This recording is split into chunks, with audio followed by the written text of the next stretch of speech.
What is going on, everybody? It is episode 766 of Pop Culture Crisis. We are back from the weekend. My name is Brett, and I am here with my co-host. Introduce yourself, please. Hello, crisis actors. It's Mary. Happy Monday. That start of the week feeling. There's nothing like it. People got mad in the chat because I said Happy Monday. They said Survive Monday, maybe. We're going to do, what is it called? Minimal Effort Monday. There's a Gen Z term for that. Well, you know what? I'm kind of the opposite, right? Like, start with your best foot forward. Yeah, and then, like, as the week goes on, try to keep that same energy. Yeah, exactly. Well, we're going to be giving it our all today for the content. We have a $20 super chat to start off with from Shane H. Wilder. Happy Monday, Brett and Mary. I have sad news. Father Michael O'Connor, whom I have asked you to pray for, passed on to his eternal reward last night. Anyone who wants to can pray the Divine Mercy Chaplet for the repose of his soul. We're sorry for your loss. I will definitely be including him in my prayers. Here we are, as well. And Camelot is in the chat. He said he's here early. Thank you for being here. Yes. How's it going, buddy? All right. We got a bunch of stuff to get into today. Well, again, it's Monday, so we got to get back into the swing of things. But before we get started, would you guys hit the like button on this video and subscribe to this channel if you are new here and have not subscribed here yet already? The best way you can help us is to share this live stream and the segments that we do every day with your friends, your family, your loved ones, people that you like, people that you hate, a mortal enemy perhaps if you have one. I don't know anybody that's cool enough to have a mortal enemy, but if you do, perhaps you should share this with them and you can find common ground. Something really exciting is happening today that I would like to inform the audience. We have a new crisis party sound. We do.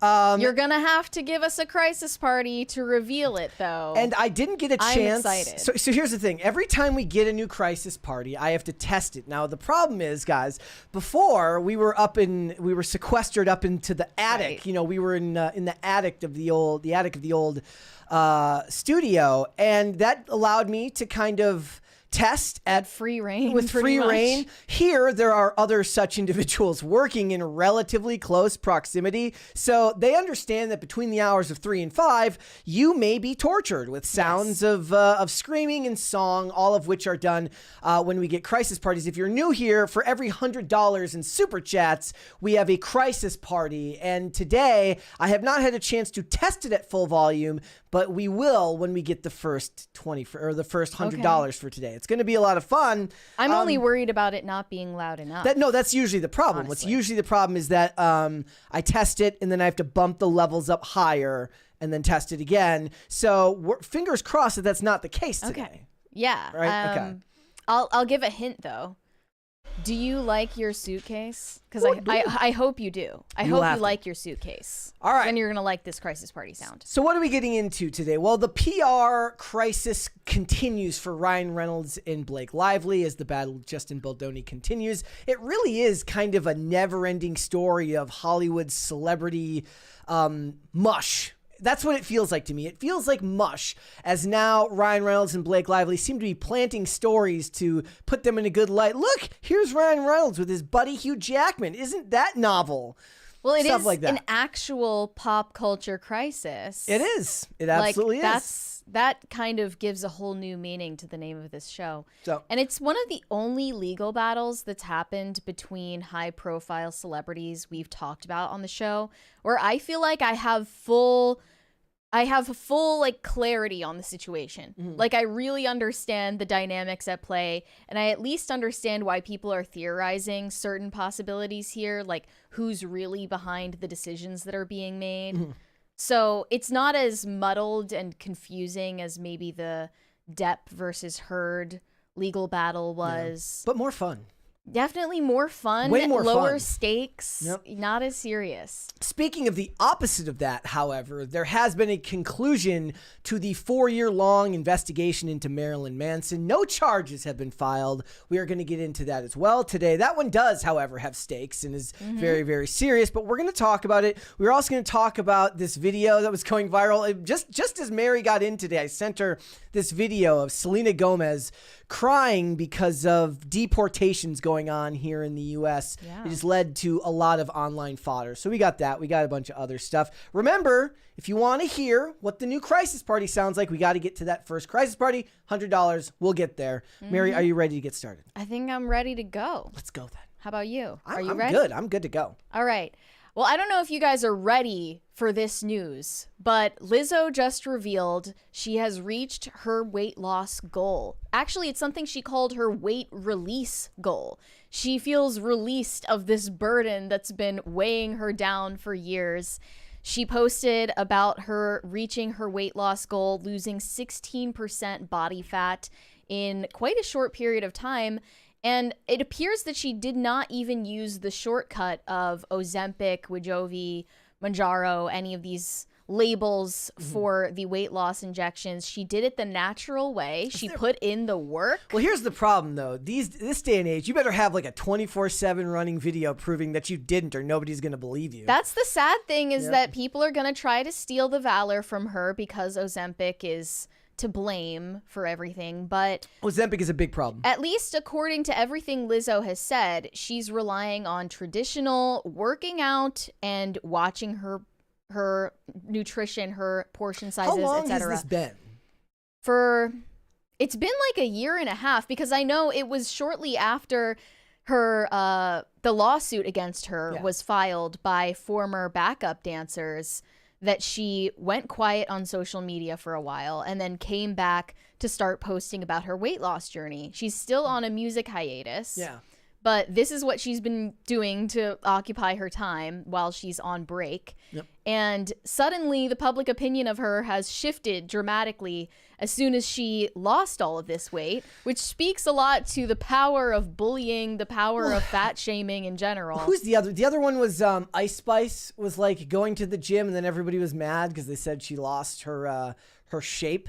But Right. I think it's funny because you know who the real winner in all of this is, because I see somebody in the chat says that basically they're saying that they fake going to the gym and that they're not actually working out, that they're taking Ozempic. Well, then you know who wins in that case? It's the athleisure companies and gyms that are getting your membership even if you're not using their equipment. You just show up for an hour to take a photo, do one video, and then leave. Big pharma wins and big athleisure wins in the end. But no, I really believe her, honestly. I believe that she wanted to do this the natural way, and it seems like she's doing it slowly and steadily, not the kind of dramatic, fast-paced weight loss that we see in other celebrities who are on Ozempic.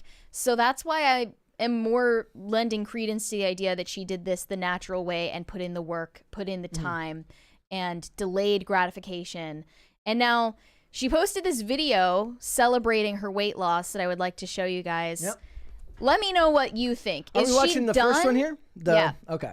Is she done losing weight, or do you think she should keep going? And I am happy. I did it. Today I stepped on the scale and I met my weight release goal. Told y'all I was gonna bump like this. Y'all didn't know that I could bump like this. Let this be a reminder that you can do anything you set your mind to. Now I guess it's time to set new goals. Okay, so if she didn't have such a bad image beforehand, that would be a pretty like wholesome video, right? Like for a lot of people, she's going to be known as a woman who, first of all, was the kind of the leader of the fat acceptance movement, which had a lot of toxic elements to it. But it's not really that as much as it is. A lot of people now are going to associate with her with the mistreatment of her colleagues, those under her, and banana sex, and that's about it. Right. It's very hard to take the positive approach to that when, like a video like this, when people are going to associate you with negative things still. Now, that doesn't mean that she couldn't turn that around eventually and become a more positive role model. But, you know, given what the fat acceptance movement preached, they would actually be against this because they would tell her that she was perfect just the way she was and she didn't have to change at all anyways. Watch Lizzo reveal after all this time that her weight loss secret was eating an all banana diet. No, I say, what if it's fake and she's like the reverse Nikocado avocado and she's actually been fat the whole time? Well, that would hoodwink a lot of people, including me. Yeah. But I mean, I think that this was, whether or not it was her intention to change people's opinion of her after the lawsuit, it definitely achieved that. Yeah, oh, yeah. Nobody remembers any of the negative press around her. Now, granted, Lizzo is still politically deranged. She still posts a lot about What did she her say? We want political America to look views. like Detroit.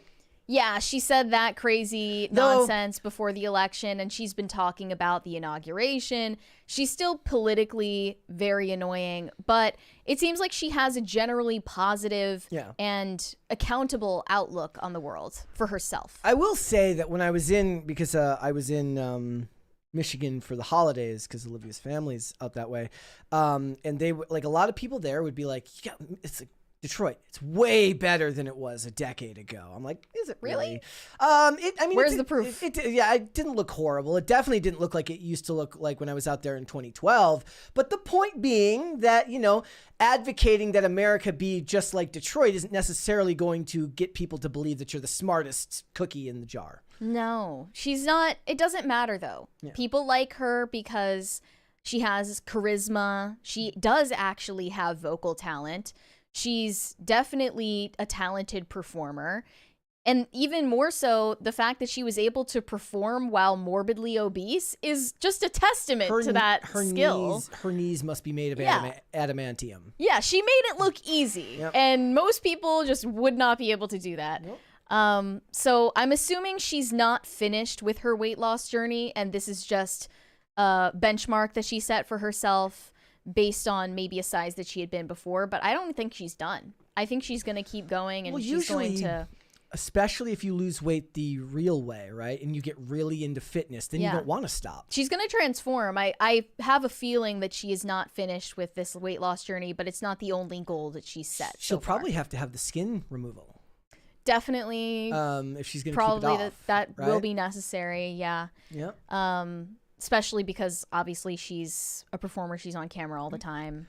Look, I'll always kind of support the good, healthy habits, right? And the idea that you want to do something positive for yourself, especially given how toxic it really was to even talk about this a couple of years ago, where any notion that it wasn't 100% healthy to look that way was met with derision, and you were called bigoted and bad for doing so. Well, Lizzo was kind of to blame for that. That's why I saw a couple of these responses to her video. One person said, is Lizzo going to apologize for misleading young girls to embrace obesity with body positivity nonsense? The answer is no. She is not going to apologize for that. She's probably, in all likelihood, going to completely pretend that never happened. And of course, and reap the rewards of becoming healthy for herself. Lizzo transforms. Happy birthday, Dave Blunt's. He was born the day she lost all her weight. It's reincarnation, yeah. Did you see there was a it had to be a fake, not a fake, but it had to be an engagement farming tweet about apparently Dave Blunt's. If you guys don't know who Dave Blunt's is, he's a rapper. He's like 500 pounds. He's on an oxygen tank, and he like performs from his hospital bed. Says he wants to crowd surf one day. And I looked at it. People will die. Well, no, and I said I looked. If that man crowd surfs, people will get trampled to death. I looked at the tweet and I said, I'm actually just not clever enough to write the really, really banger tweet that could possibly be made about this, because it's simultaneously low-hanging fruit, but also requires a big personality, somebody that's smart enough and evocative enough in their language to make it as funny as it could be. I'm just not that person. But that's not the point. The point is that Lizzo is not going that direction. She's pushing her way back, and it seems that if the idea is just talking about, look, reaching your goals, being active every day, that's good advice to give people. Now settle those lawsuits, and hopefully you didn't actually do everything that they're saying you did. I wonder if she's going to change her Instagram username from Lizzo Be Eating to Lizzo Be Walking, Lizzo Be Running, Lizzo Be Jogging. Lizzo Be Hungry. Okay. I don't know. I mean, the possibilities are endless. Just don't make being fat your entire identity anymore. You can't have that anymore. Lizzo Be Willpower. Something like that. Oprah would hate that. We have another take from Twitter, Lizzo convinced millions being fat was beautiful and most definitely increased the amount of people that will die from heart disease through her propaganda, just to use her wealth that she got through doing that to get skinny and not die from organ failure at 45. This is some evil shit. It's so weird. I watch like old episodes of TV and they're just so flippant about making fun of overweight people, and it's just things changed really quick, but the pendulum is swinging back. It's in the process of swinging back to skinny again. The weirdest accusation embedded in that tweet, though, is that Lizzo used her wealth to lose the weight. Okay, I see the argument. You can pay for a nutritionist. You can pay for a personal trainer. You also can quit your job for the span of a year or two and live off of royalties so you can fully dedicate your time to your health. Most people don't have those luxuries. I get that. But that is removing personal accountability from ordinary people who don't have Lizzo's financial means, so they can feel like they don't have to improve themselves because they're not rich enough. Yeah. You know? I mean, that's the number one takeaway that I see these days about just about everything, which is that, you know, especially given like with RFK and the talk about health and all this stuff, is a lot of people, and I never understood it. I mean, it goes back when I had a Facebook, and this is years and years ago, talking about like the reasons why it's hard to eat healthy. And a lot of it came down to money and time. And I'm like, okay, and like, this is your health. You like, this isn't a room for excuses, because eventually it's going to cost you. I get it. I get what you're saying. It's something to be a bit upset about, but that's not really how the world works. Being upset about it doesn't change it. You have to eventually do something about it yourself. And most of the time, the people who take their own health and their own, or even their career or whatever, take their life in their own hands and talk about the idea of radical personal responsibility, they tend to be happier anyways, because when you don't relinquish that power to endocrine problems or another person or the government or greedy corporations, seed oils, they're happier because even through struggle, they feel like they themselves can do something about it, whereas other people understand that they can do something about it but don't want to do that because complaining about it is easier. I'm not saying that the idea of complaining about it isn't attractive. It's definitely something that everybody wants to do once in a while, but you're just happier if you can put it into perspective and focus on the problem yourself. People really love disempowering themselves. It brings a form of catharsis that won't come from actually getting their goal accomplished. And there are plenty of fat people, I'm sure, who see Lizzo's weight loss results, compare themselves to her, and chalk it up to the fact that she's rich. That is merely avoiding personal accountability. And I hope that she's motivating more people to follow suit than not. I agree. But does she deserve to be uncanceled for the propaganda that she spread? Or should she answer for that at some point? That's a fantastic question. I mean, if you're going to hold her responsible, then you're going to have to hold every single corporation that pushed that nonsense responsible. Lizzo wouldn't be Lizzo without being fat. That's true. Lizzo wouldn't be as famous as she is today. It would be a good thing. Rising to fame as a morbidly obese woman. Should she be held responsible? I can't say. I'm not in that business. I can say that holding her responsible would have a fantastically positive effect on society, I think. But whether it will, I guess I just don't operate often in the should or woulda. I operate on the will it or won't it, and I don't think it will happen, but I do believe that it would be a good thing for society. The craziest response that I saw to the weight loss video was someone saying, she was never fat in the first place. Okay. If Lizzo in 2019 isn't what you consider fat, can I please just genuinely ask, what do you consider fat? Yeah. Like, where do we cross the line? Machinist12388 says, take a stand, Brett. See, my approach is more pragmatic, which is that do I think it should happen? Sure. Do I think it will? It's like will or won't seems to be the more practical question in these things. And no, I don't think so. I think that most of the time when corporations or individuals have ideas that run their course and then are no longer socially acceptable, they just move on to the next idea. And rarely, if ever, does it become some point of contention, because most people don't have that long of an attention span anyways, and they've moved on to the next thing. Just look at how people have gone back to things in life as if COVID never happened, despite the crazy amount of authoritarian measures that were put into place, and that people just pretend like it didn't happen. So what I predict is that Lizzo is going to go back to making music. She's going to go on a press tour to promote that music for her album rollout while skinny. And then some interviewer is just going to lob a softball question about it at her, and she will have some perfectly tailored, media-trained, magnanimous response to it, and it will not go any further than that. I agree. All right. Looks like Marvel is determined not to learn their lesson, if this rumor is true. The rumor has it that Marvel is eyeing Hunter Schafer to cast as Mystique in an upcoming X-Men movie. We have no idea the source for this. It came from an account on X called Marvel News, which is notorious for disreputable outlet. Take this, however the biggest grain of salt you've ever seen was, take this with an even bigger grain of salt than that. But it's an interesting discussion to have, because there's more stuff going on with Marvel than just this. It's not just this casting. There's still the talk about Storm casting. There's talk of all, what was the other one? T'Challa recasting Black Panther. There's a lot of news in this realm right now. They've got good publicity going on with the success of Deadpool and Wolverine. They had good publicity going on with Daredevil Born Again until the showrunners' statements that were made yesterday. If you want to hear more about that, I have a video coming out about that today, I believe at 8 p.m., but I'll add a little bit to it here. But Hunter Schafer.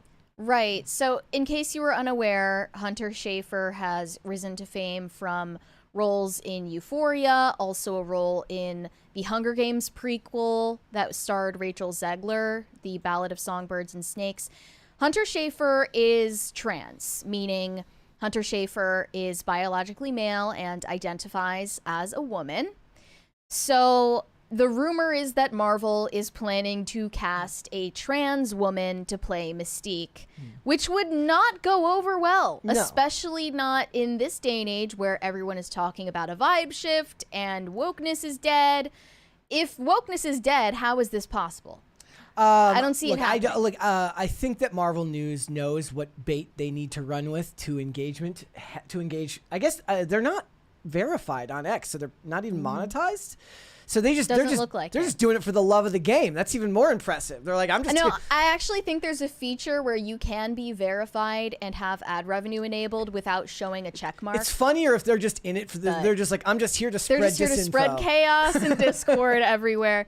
So here were some of the responses I saw, because I immediately saw some people hate the idea, others are defending it and dying on this hill. One person commented, have they considered getting a woman to play Mystique? Well, so if you don't know, the character was originally played by Rebecca Romaine and then by Jennifer Lawrence. Those are fairly big shoes to fill, though. A lot of people had their critiques, especially of Jennifer Lawrence, who never wanted to be in the makeup. So she was always, in the first movie, she was in the makeup more, in her blue with the yellow eyes. After that, Jennifer Lawrence does Hunger Games and becomes a bigger star. Suddenly, she's not in the makeup as often. What year was she playing Mystique? I'm pretty sure Hunger Games was her breakout role. Well, yeah, that's what I'm saying. So, like, once she does Hunger Games, she's a bigger star. They're not going to put her in the makeup as much, and she has more leverage to just be like, I don't want to wear the fucking makeup. Yeah, I don't blame her. I mean, no, actually, I do blame her because it's bad. I don't blame her on a personal level. On a geek level, you should wear your costume. Right. You should wear your costume. But here is the clapback that everyone is using to justify this decision. They're saying Mystique is a shapeshifter and therefore gender fluid. No. So you should cast a trans actor to play this character. Here, they responded, Mystique is literally a shapeshifter? Who gives an F? Someone responded saying her shapeshifting is from blue female mutant to human, not trans shapeshifting. It's mutant to human, unless you're saying trans are mutants. And then this person responded, Mystique can transform into any gender. Am I wrong? This is so true. why does it matter if she's trans? Hunter Schafer is literally perfect for the role for many reasons. You're just transphobic. If I remember reading correctly, I don't read the modern runs of Marvel Comics, but that she's married to Irene Adler, Destiny, and the idea was then to shapeshift into a man so that they could have a kid. I'm paraphrasing. I don't remember very well. I just remember listening to videos about that. So that's on brand. I just don't think that they're going to go that far in the movies. It's one thing to do that in a comics run, whether you want to talk about the Hellfire Gala or all this other X-Men stuff that Krakoa, the stuff that nobody's actually reading anymore. Bringing that to the big screen, I would hope that there is a coke-snorting executive somewhere who's got the good sense to come up from his line and say, that just doesn't seem like a good idea. Another person who doesn't think this is a good idea said, isn't this a dude? Don't disrespect Mystique like that. And someone responded to them saying, Mystique repeatedly shapeshifts into men. What on earth are you talking about, dude? And Hunter Schafer is clearly a woman? Question mark? I wouldn't say it's that much of a settled issue, but another person said, I never participate in fan casting. It just feels like a waste of time. But for once, this is perfect. I love Hunter Schafer. She can eat this up. And with the recent development of Mystique in how they're gender fluid and actually change sex, this would be too perfect. I'm not gonna lie. I didn't watch any of Hunter Schafer's other stuff. Than I did see what was it? Hunger Games, Ballad of Songbirds and Snakes. That was the last time I saw Hunter Schafer in anything. Same. I didn't watch Euphoria. Yeah. I haven't seen a lot of things that Hunter Schafer is in. Another person said, I've always viewed Mystique as trans, so casting Hunter Schafer would be groundbreaking. Other than FX Pose, which was 4 years ago, and shorts here and there, Disney has a terrible track record with trans representation. Hopefully they're brave enough to do this. This is the thing now where you can't tell any X-Men stories without making it an LGBTQ allegory. Yeah. It doesn't need to be that deep. If I remember correctly, the whole point behind Mutants was they wanted a way to create characters without backstories because it was a narrative short to get there.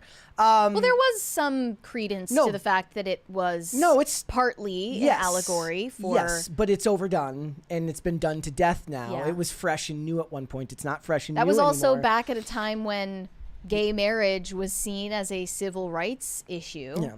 Like that was the battlefront for civil rights in the early 2010s. I still maintain that that's one of the reasons why Gen Z feels cheated, is that millennials had that great cause that they felt that they could take up arms for. Yeah. And Gen Z just never really had that because of, equal under the law.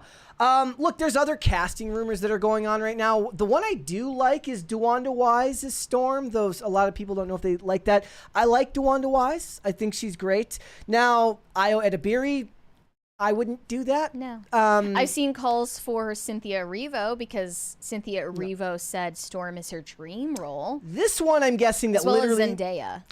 I'm guessing nobody would like this idea but me, because I'm the only one who seems to like John David Washington as an actor. It's literally probably like leftover because I like his dad so much, because I love Denzel Washington as an actor. But one of the rumors that I saw going around last week was that they want to cast John David Washington as T'Challa. I don't know about that. I am interested to see. I think it is time to recast T'Challa. I think they made a mistake by not recasting for Wakanda Forever, especially with all the outs there are, given the multiverse, that you could explain why he looks different. It would just be such an easy thing to do.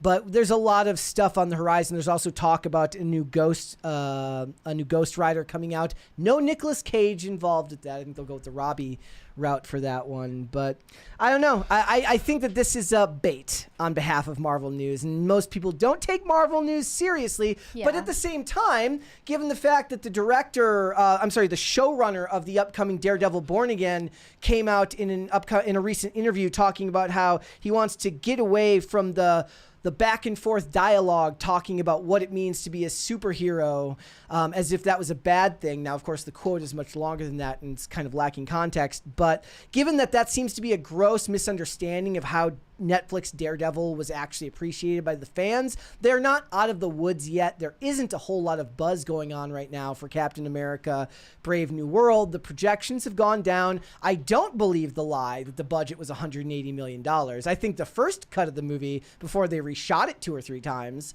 was probably $180 million. But I look forward to seeing the likes of Valiant Renegade debunking that once the financial statements come out in the future, you know, the tax filings and everything like that. But Marvel has a long way to go if they want to get out of the woods. If they want more successes like Deadpool and Wolverine, it's not going to come that easy, and it's going to take 3 to 5 years before people trust them again, if that's even possible. And things are looking no better on the streaming front, according to a new report in Deadline. Streaming franchises, which include Marvel and Star Wars and even Rings of Power, all underperformed in 2024.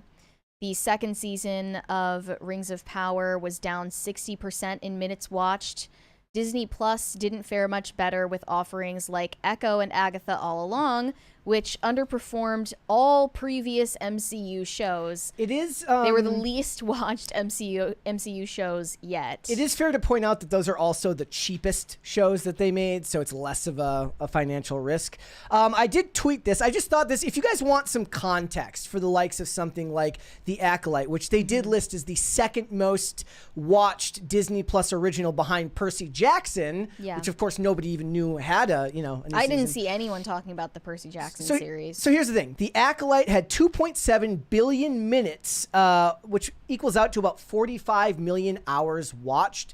Netflix made a show called Fool Me Once, which was the exact same number of episodes, which nobody in the world has heard of. 41 billion minutes watched, which equals out to 689 million hours. Mogs. When it comes to IP, it may still be king at the box office. When it comes to streaming, king is whatever the hell Netflix wants it to be. Yeah, true. Yeah. They're still on top, and they're going to stay that way. But well, no, and people used to laugh at them, right? Because they stopped buying up, or they stopped licensing IP. They started focusing on making their own stuff. You go through those charts week in and week out. 7 of those 10 are Netflix shows. The other one is like Landman or something from Taylor Sheridan, and some other sci-fi show, which is the flavor of the week that week. Otherwise, Netflix supremacy, unfortunately. You can owe like most of those 2.7 billion minutes watched for The Acolyte to hate watching. Yeah. And even that didn't set the precedent for them to get a second season. And it doesn't work anyways. Look dead at in the water now. The Rings of Power dropped 60%. Velma, nobody talked about Velma season 2 after all the hate watching in season 1. So yeah. Yep. Disney, Marvel, Lucasfilm, they have a long way to go. Definitely. Well, during the inauguration, Jewel performed for RFK at one of these inaugural balls. And then a bunch of her fans decided to attack her for not showing solidarity with the LGBTQ plus community. I have no idea what beef RFK has with LGBT. There are a lot of acronyms flying around right now. But Jewel decided to completely backtrack and post a lengthy apology to all of these angry fans on Instagram, saying she disavows, essentially. She doesn't associate with the political views of RFK Jr. I do want to point out, guys, that if you're looking for a way to tell me and Mary's ages apart, I had to explain to Mary who Jewel was. Yeah. I'm well removed from it. My mom loved Jewel. She was a folk singer. My mom really loved listening to Jewel's music. Who Will Save Your Soul? It's a very big song back then. But she's, from what I've seen, she seems pretty, I don't know if based is the word, but pretty middle of the road. And this is not. No, my point was this story came out on Friday, and I was like, we're back to the apologizing. We're back to the backtracking. Especially because of an association with someone as relatively inoffensive as RFK. Yeah. You know? Yeah. Like, even Zachary Levi, before endorsing Trump, was endorsing he wasn't RFK. the Trump guy. He was an RFK guy. He was an RFK But then guy. they would talk about, but here's the thing. If you're in Hollywood, they had articles written. This is like why why being an RFK supporter just means you're a closet, Nazi, basically. Basically, you were seen as right-wing adjacent, even though he was not ostensibly a right-wing person. He was somebody who left the Democrats. And then RFK endorsing Trump and that iconic photo of them, you know, shaking hands with the fireworks in the background. Yep. That was all the confirmation bias they needed to prove that RFK is in fact a crypto Nazi. Yep. So this is why Jewel was forced to bend the knee and apologize to these people. Here we go. Let's talk. Let's talk. As many of you know, I am a mental health advocate. Do you want to pause as we go, or do you want to wait for the whole thing to be done? Let's see where it takes us, you know? If there's anything that I've learned in the past 20 years, it's that mental health affects everybody's lives I'm already across rolling party my lines. eyes. And I believe that there are things that we can do to save lives. I believe I can help. And if I believe I can help, I have to try. And if I wait to try until I agree 100% with the people that might be willing to help me, I'd never get off the bench. I don't think that's how activism works. Waiting until everything's perfect enough to participate. It's actually because things are so imperfect that we have to find ways to engage and to participate. And we have to act now. We cannot wait another 4 years.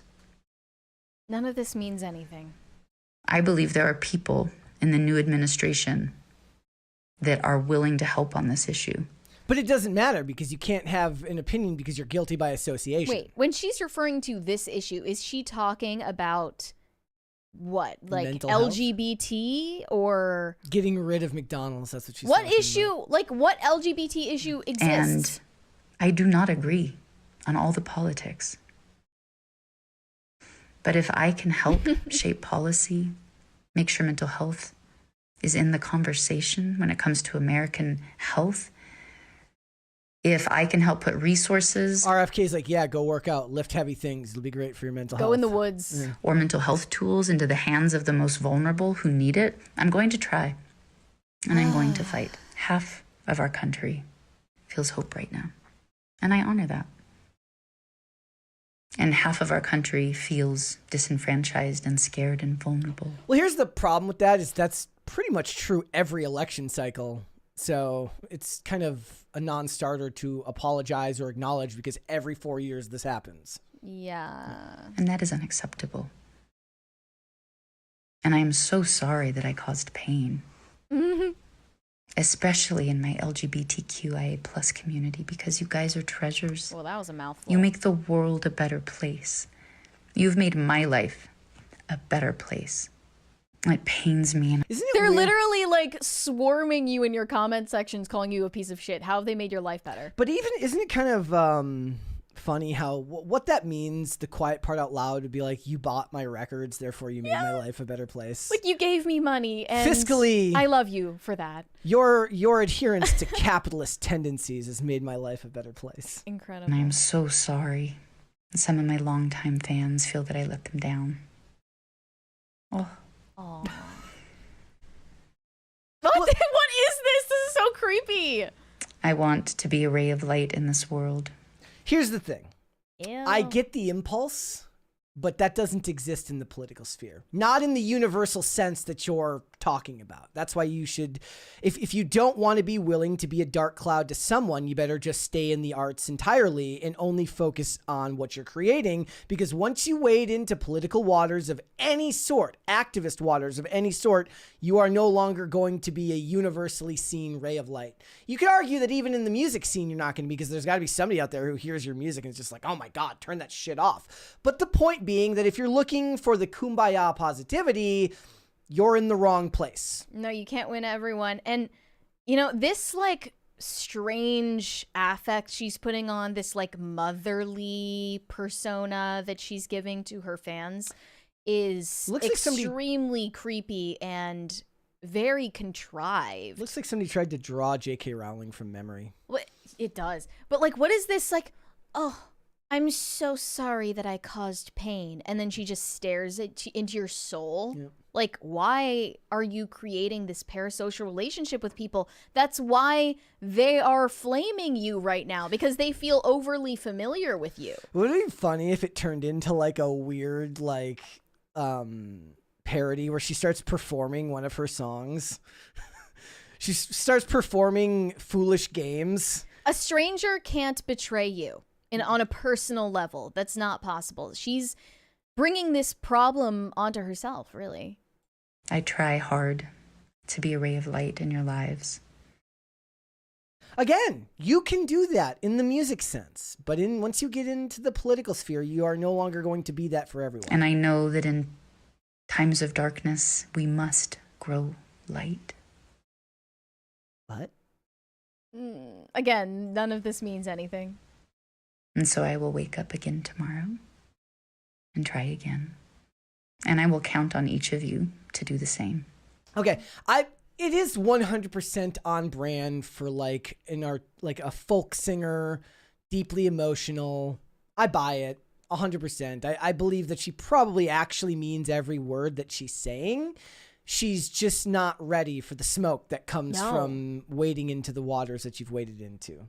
And this is, okay, her justification for performing at this event is that she's a mental health advocate, so she wants mental health to be considered, and she wants policy making to consider mental health when it comes to RFK's whole goal of like making America healthy again.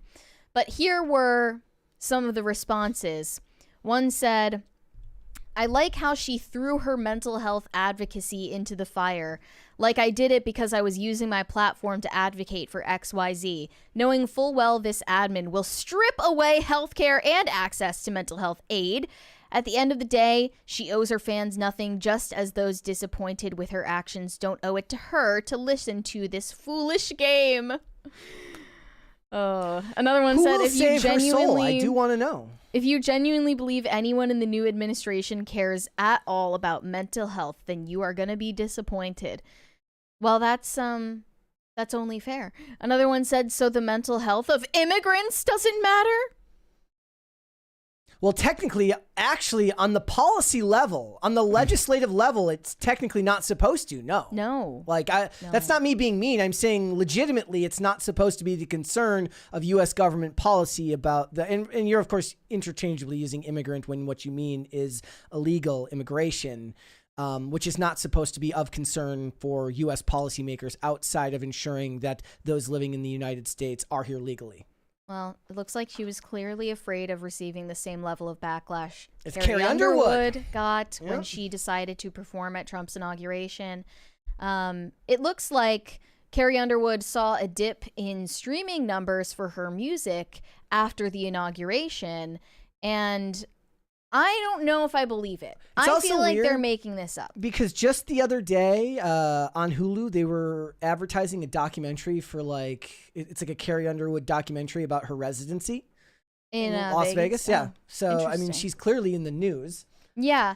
Well, he also addressed Nelly, who performed at the Liberty inaugural ball. Both of them seem to have experienced a little bit of a dip in their streaming daily totals as a result. But it's okay because Trick Daddy congratulated him. Trick Daddy, of course, made one of my favorite rap songs of all time, Thug Holiday, which everybody should go listen to. It's fantastic. Mm-hmm. But here's the other and side. Back in the Days by Trick Daddy. Sorry. Both Carrie Underwood and Nelly experienced an uptick in their digital sales on those days of their performances. That kind of falls in line. Think about this on the macro scale. Trump voters buy physical media. Yeah. Harris voters stream their music. Probably speaks to the age demographic, really, which is not a good sign. But it's just funny because if you look at what Nelly actually said, he said he would have done it for either administration, and that performing for the president of the United States is an honor. Do you think Carrie Underwood would have performed if asked for Kamala?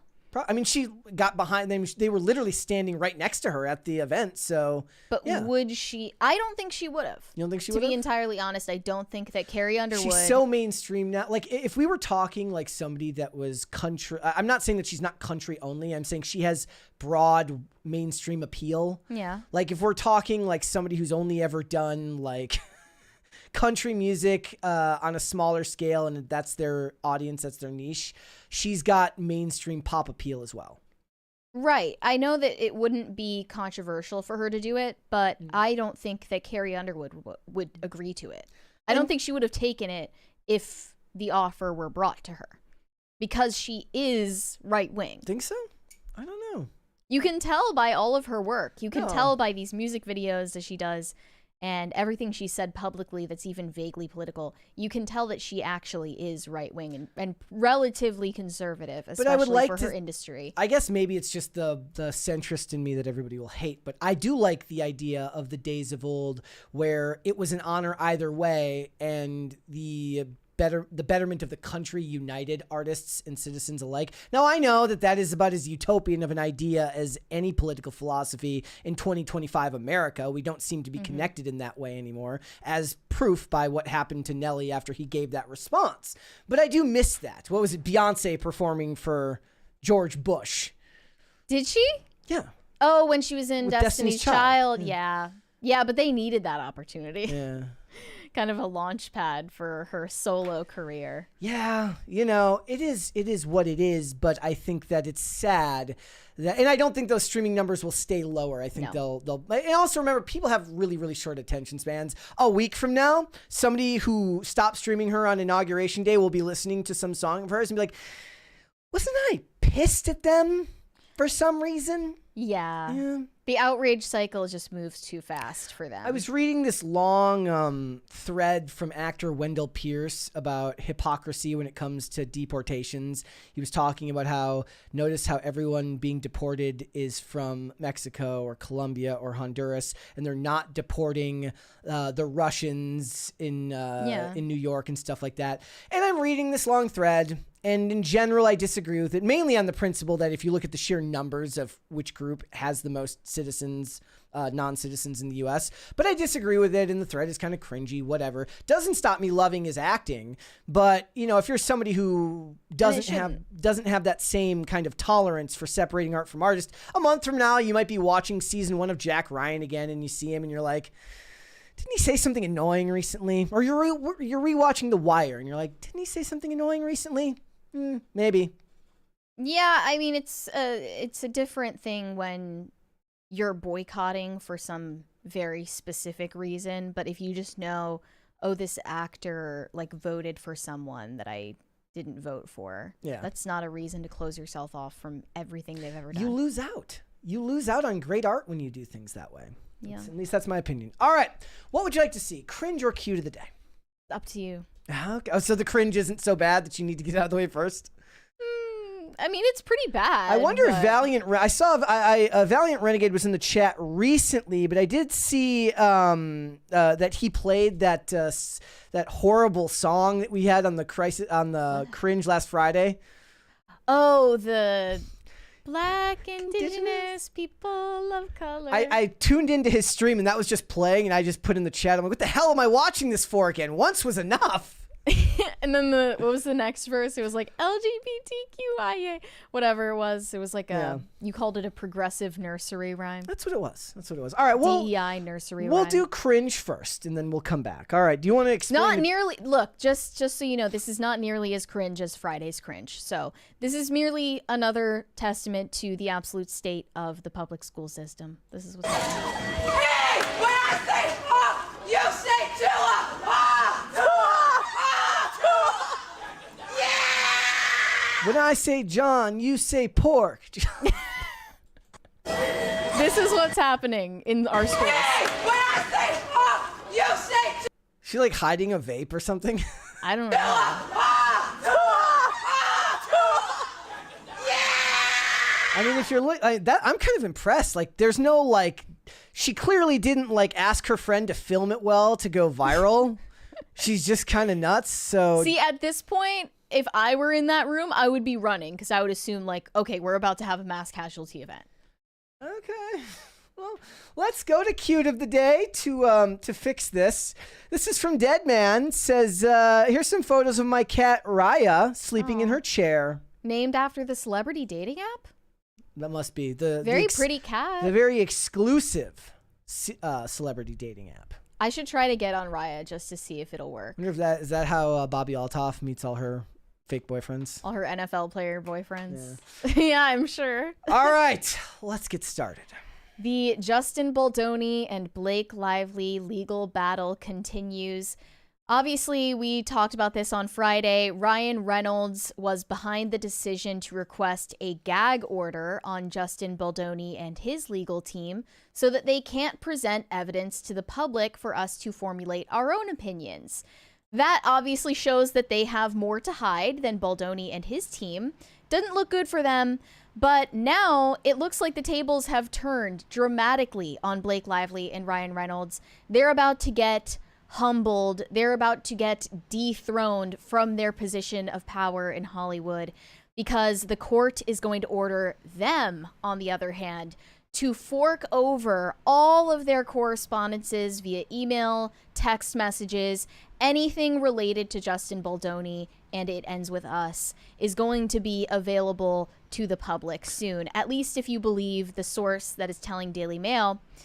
This is from over the weekend. Blake Lively and Ryan Reynolds will be subpoenaed for all texts, emails, and messages that they sent about Justin Baldoni and the film imminently, Daily Mail has exclusively learned. A source familiar with the proceedings told Daily Mail, unequivocally, yes, all parties should be aware that they will be subpoenaed and deposed imminently. I'm just laughing because I'm just picturing Ryan Reynolds. He's like, how did this get this far? Like, how he did shouldn't it get be this wondering far? that because allegedly Ryan Reynolds is behind the whole thing. Allegedly, this is really more his fight than Blake's. Well, he stepped out of line, or he's like, he made a mistake on this one then. We have what I believe are 30 Australian dollars. New crisis party, who dis? We're Well, going to hear it in a minute. We're I'm getting, sure. I don't think that's quite the next crisis party, but we're getting close to it, guys. We're getting very close to it. It's going to be great. But you know, I'm looking at Candace Owens posting on Instagram about her talks with an inside source who was involved in the movie, and this anonymous source claims that Ryan Reynolds became massively insecure about Blake Lively having an emotional affair with Justin Baldoni. So he was the one who kicked off this entire battle against Justin Baldoni. And in fact, there's some mixed motivations here. Ryan Reynolds is allegedly using this lawsuit not only to punish Justin Baldoni for crossing professional boundaries with his wife, but also to publicly humiliate Blake Lively. Yeah. They think Ryan Reynolds is using this opportunity to punish his own wife for crossing him. Told you, I bet you more than a few people believe that nobody can be that nice and affable in public and not be a little bit more at his level of success. And you remember when I first said on this show that I don't like Ryan Reynolds. Look, but I said it and everyone was like, but what do I you guess mean? when- He's great. when you He's the say that- nicest guy in Hollywood. Okay, so when you say that, my mind doesn't go to like who he is as a person. Yeah. My mind goes to like what you think of him as an actor. Okay, but I was saying that I just don't like him. Okay. And Like, everyone him was as a- like, no, he's handsome, he's charismatic, he's perfect in every imaginable way. And I always had a bad feeling about him. You can go back and find the evidence. This is true. Yeah. And it's not just that thing where news comes out about someone and you're like, oh, I never liked that guy. I mean, a lot of people- I here's the really thing. never liked There's this guy. a lot of people that naturally disliked him because they feel like he plays the same character and everything anyways. So But a lot of people like that character. I'm saying he was never not a polarizing person. Mm-hmm. He was always polarizing. So Blake Lively, Ryan Reynolds, along with their PR agent Leslie Sloan, they're being hit with deposition requests, which will see them ordered to provide hours of testimony and be questioned by Justin Baldoni's legal team. Another piece from Daily Mail says Justin Baldoni's trove of WhatsApp messages and videos he believes will torpedo Blake Lively's career for good. The unedited footage, full exchanges, and the notorious pumping message revealed. So this is all coming out on the website that Baldoni's team is planning to launch. They are planning to launch a website that shows all the correspondences, all the unedited footage from the making of the movie to the public so that we can not be treated like idiots, right? Not be manipulated by a bunch of narrativizing about these events, but really see the evidence for ourselves to make our own opinions. They say it can be revealed that Blake Lively needs to brace herself for cancellation and worse. Multiple sources connected with the lawsuit confirm that Justin Baldoni's team are building a full website on the case, which will be open to the public. And when it goes live, it will include numerous snippets of unedited footage from the film, including anything which speaks to Blake Lively's original complaint about her co-star. Brian Friedman, Justin Baldoni's lawyer, says, "We have all the receipts and more. This might extend to footage of one scene which Lively has complained about where her character in the movie is giving birth." Yeah. She claimed in her lawsuit that she was pressured into simulating full nudity. Justin Baldoni's team say that she was covered by a prosthetic baby bump and hospital gown. The website will also include fully unedited WhatsApp text and email exchanges between Blake Lively and Justin Baldoni, such as a message where she invited him to come and run through lines in her trailer, saying that she was pumping breast milk. I'm sorry, but like maybe it's just me, but I imagine that in the year 2025, the idea of being invited into like a trailer with no cameras is just a horrible idea in Hollywood. Unless you have a third person there. Unless there is a third person there in Hollywood. Like, look, regular people might be able to do that because regular people ain't Hollywood and it's not full of the weirdos that seem to infest that universe. This could cast doubt on Blake Lively's assertion that Baldoni had entered her trailer on multiple occasions while she was breastfeeding, causing her distress. It's unheard of for one side to present such a trove of evidence to the public. Independent of court filings, the move has been described as super aggressive and will cause outrage among Lively's team. Brian Friedman, Justin Baldoni's lawyer, also provided a new comment to Page 6 after the request for a gag order went public. He said, "The irony is not lost on anyone that Blake Lively is petrified of the truth that she has moved to gag it.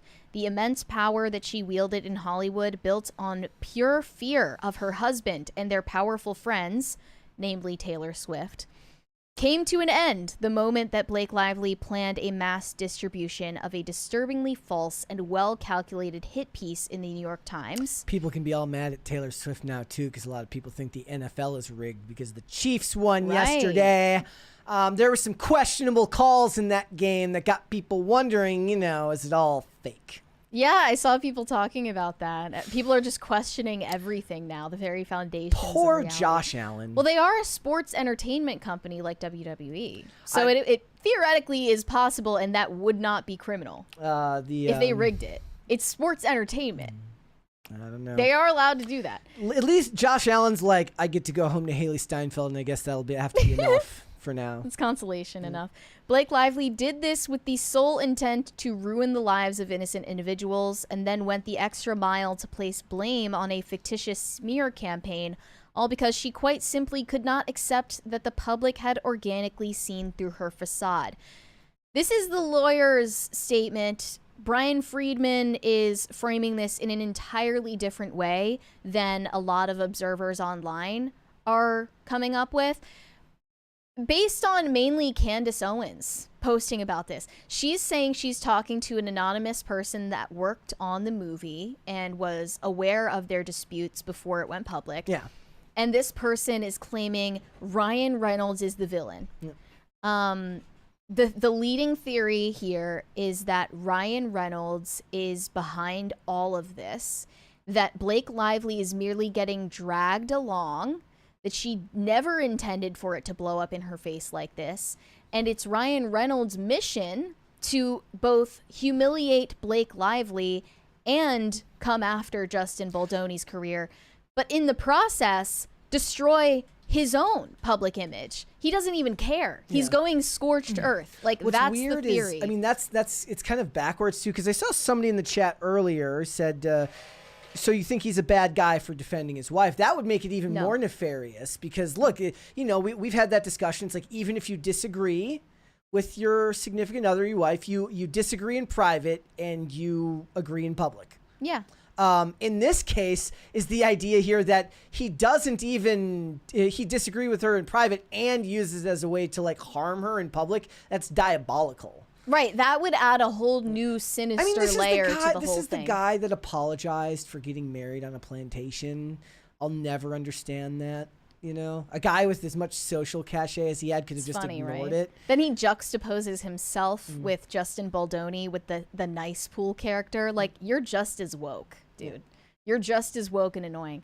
But, I mean, this is really possibly the case that Ryan Reynolds doesn't care if he burns down his own career in the process, as long as he gets to drag Blake Lively and possibly Justin Baldoni down with him.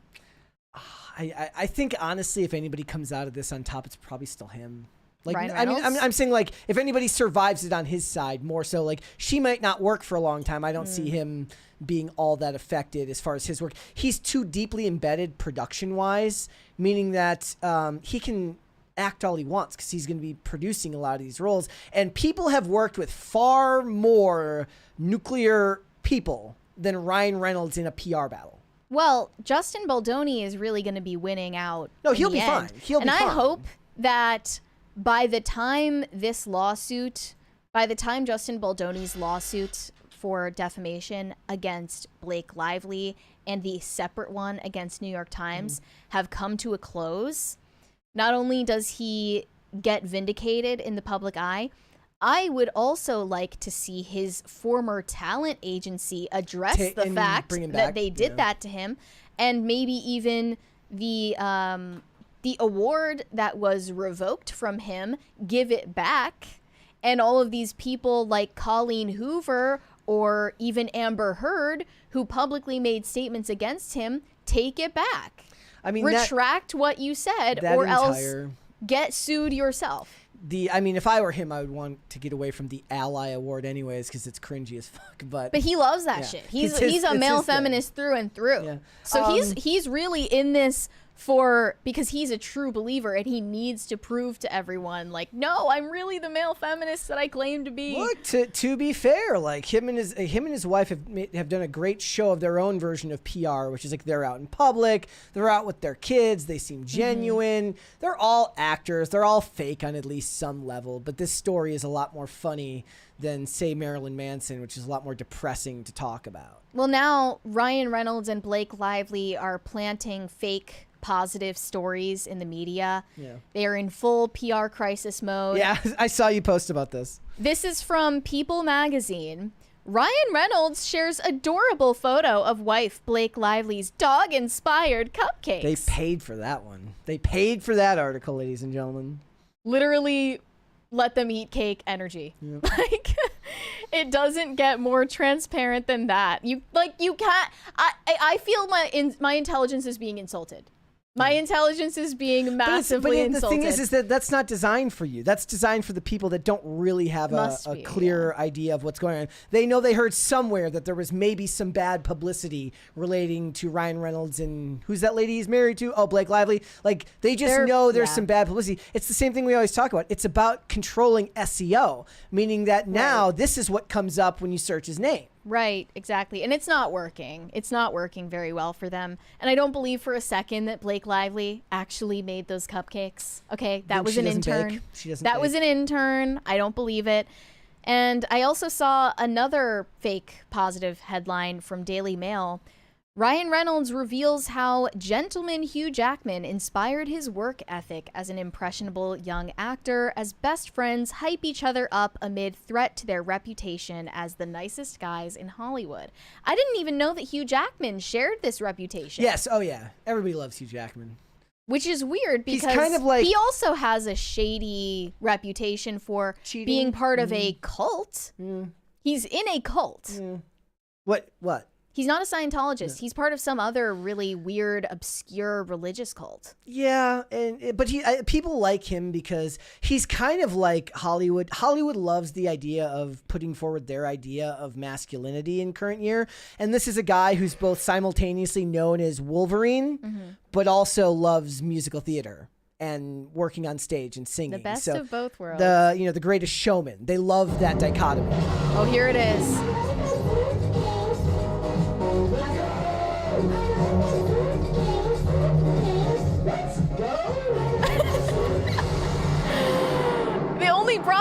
it's not long enough. I want to dance for longer. I had to make it shorter and because it it does gets us need back. to be loud. It needs to be louder. That's as loud as you're gonna get it, man. That's loud. Louder. Fuck. It's loud as, I mean, it's already like the bass is so high that you can barely understand what's In being said. case you did not recognize that, that is Barron Trump saying, "I like my suitcase." Also, there is the Costco guys at the beginning going boom, And then you saying, "Let's go." and Phil I really saying, like "Let's go." that. Yeah. I like that. You did a good job. Billy, You did good, Brett. Bully Cruise News says that's terrible. Thank you.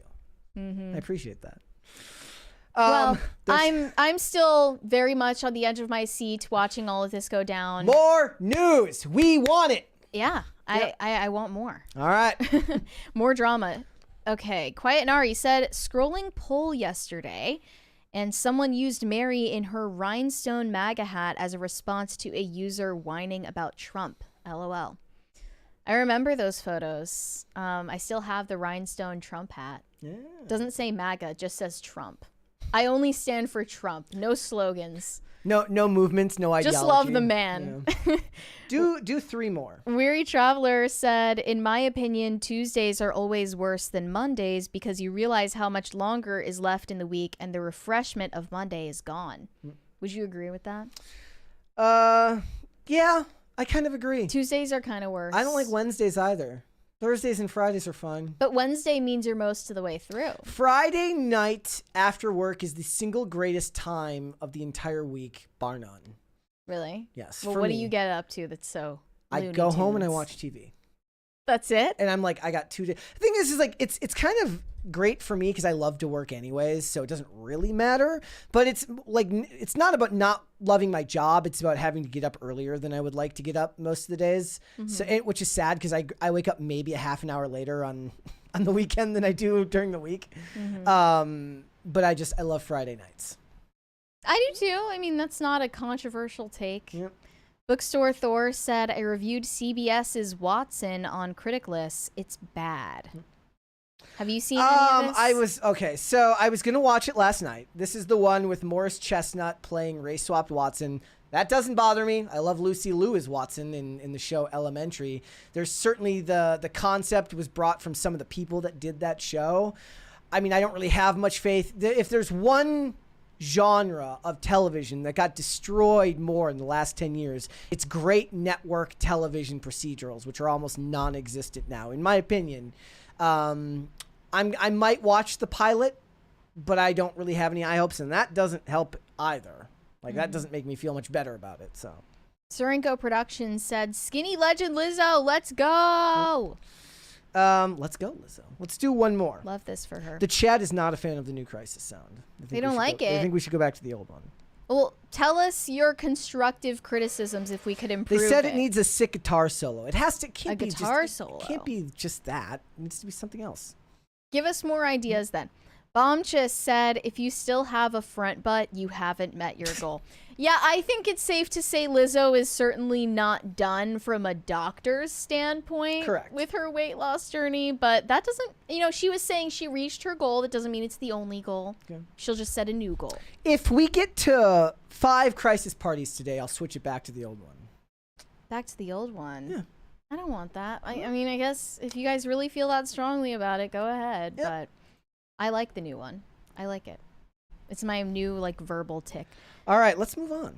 All right. After 4 long, drawn-out years of investigation, it was just announced on Friday from the District Attorney of Los Angeles that Marilyn Manson is not going to have any MeToo-related charges brought against him. He was accused of sexual assault and domestic violence by Evan Rachel Wood and 4 other women back in 2021, you might recall. And this has been heavily covered by a lot of different creators. We're going to obviously shout out Colonel Kurtz on this one. She's been following this story very deeply. We have not, but she has strong thoughts on this matter. Colonel Kurtz I just want to go over the press release. Best. This press release is funny. The LA District Attorney Nathan Hochman announced on Friday that his office will not be pursuing charges against Marilyn Manson. Here was the press release. We have determined that allegations of domestic violence fall outside of the statute of limitations, and we cannot prove charges of sexual assault beyond a reasonable doubt. But here's this next part.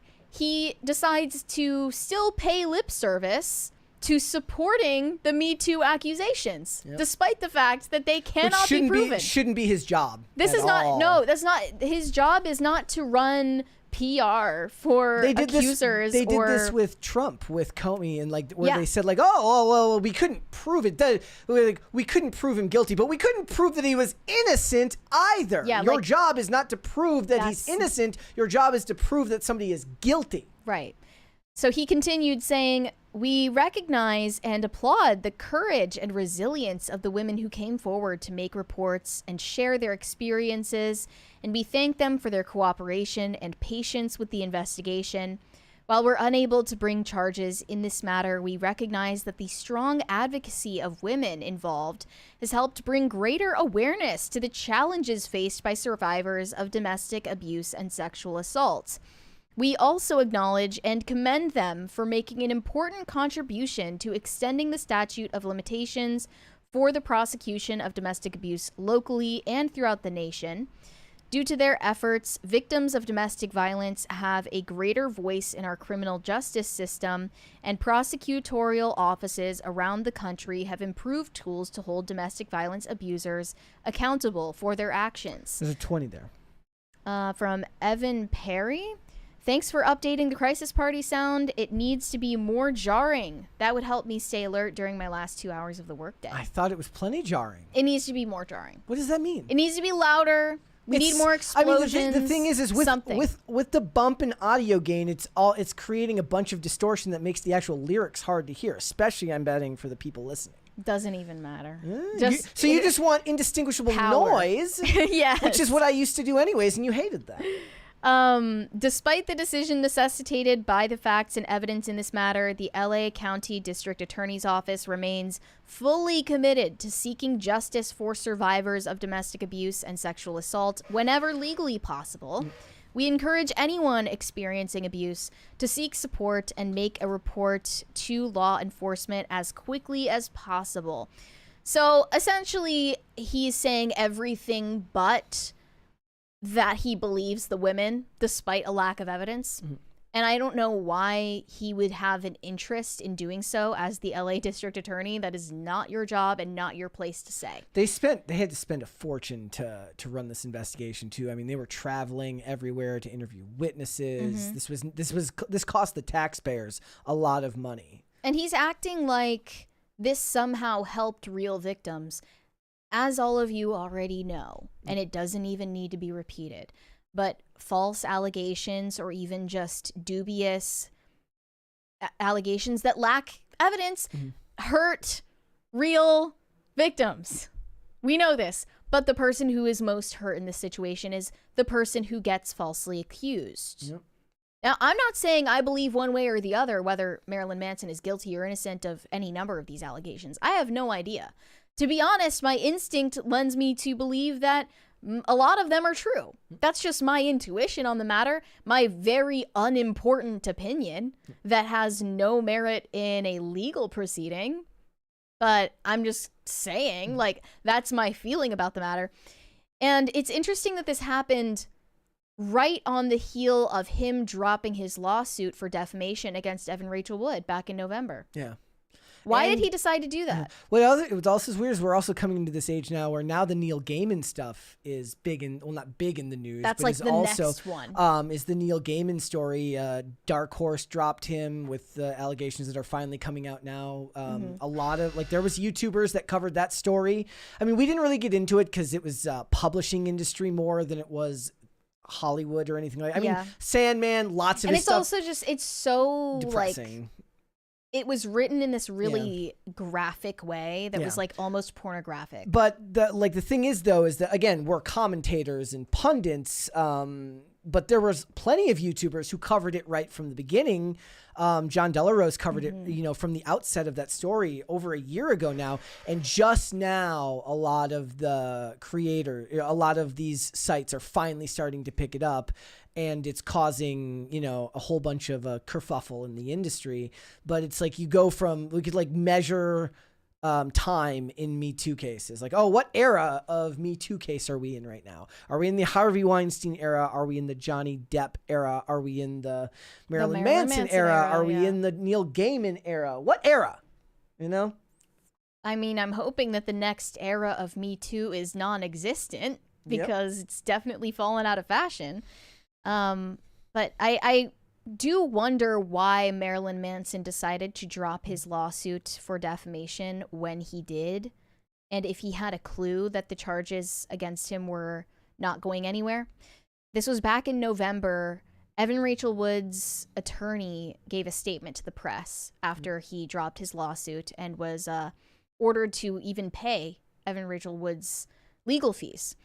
They said Marilyn Manson, whose real name is Brian Warner, filed a lawsuit against Evan Rachel Wood as a publicity stunt to undermine the credibility of his many accusers and revive his faltering career. But his attempt to silence and intimidate Miss Wood failed. As the trial court correctly found, Warner's claims were meritless. Warner's decision to abandon his lawsuit and pay Miss Wood her full fee award of almost $327,000 only confirms as much. Yeah.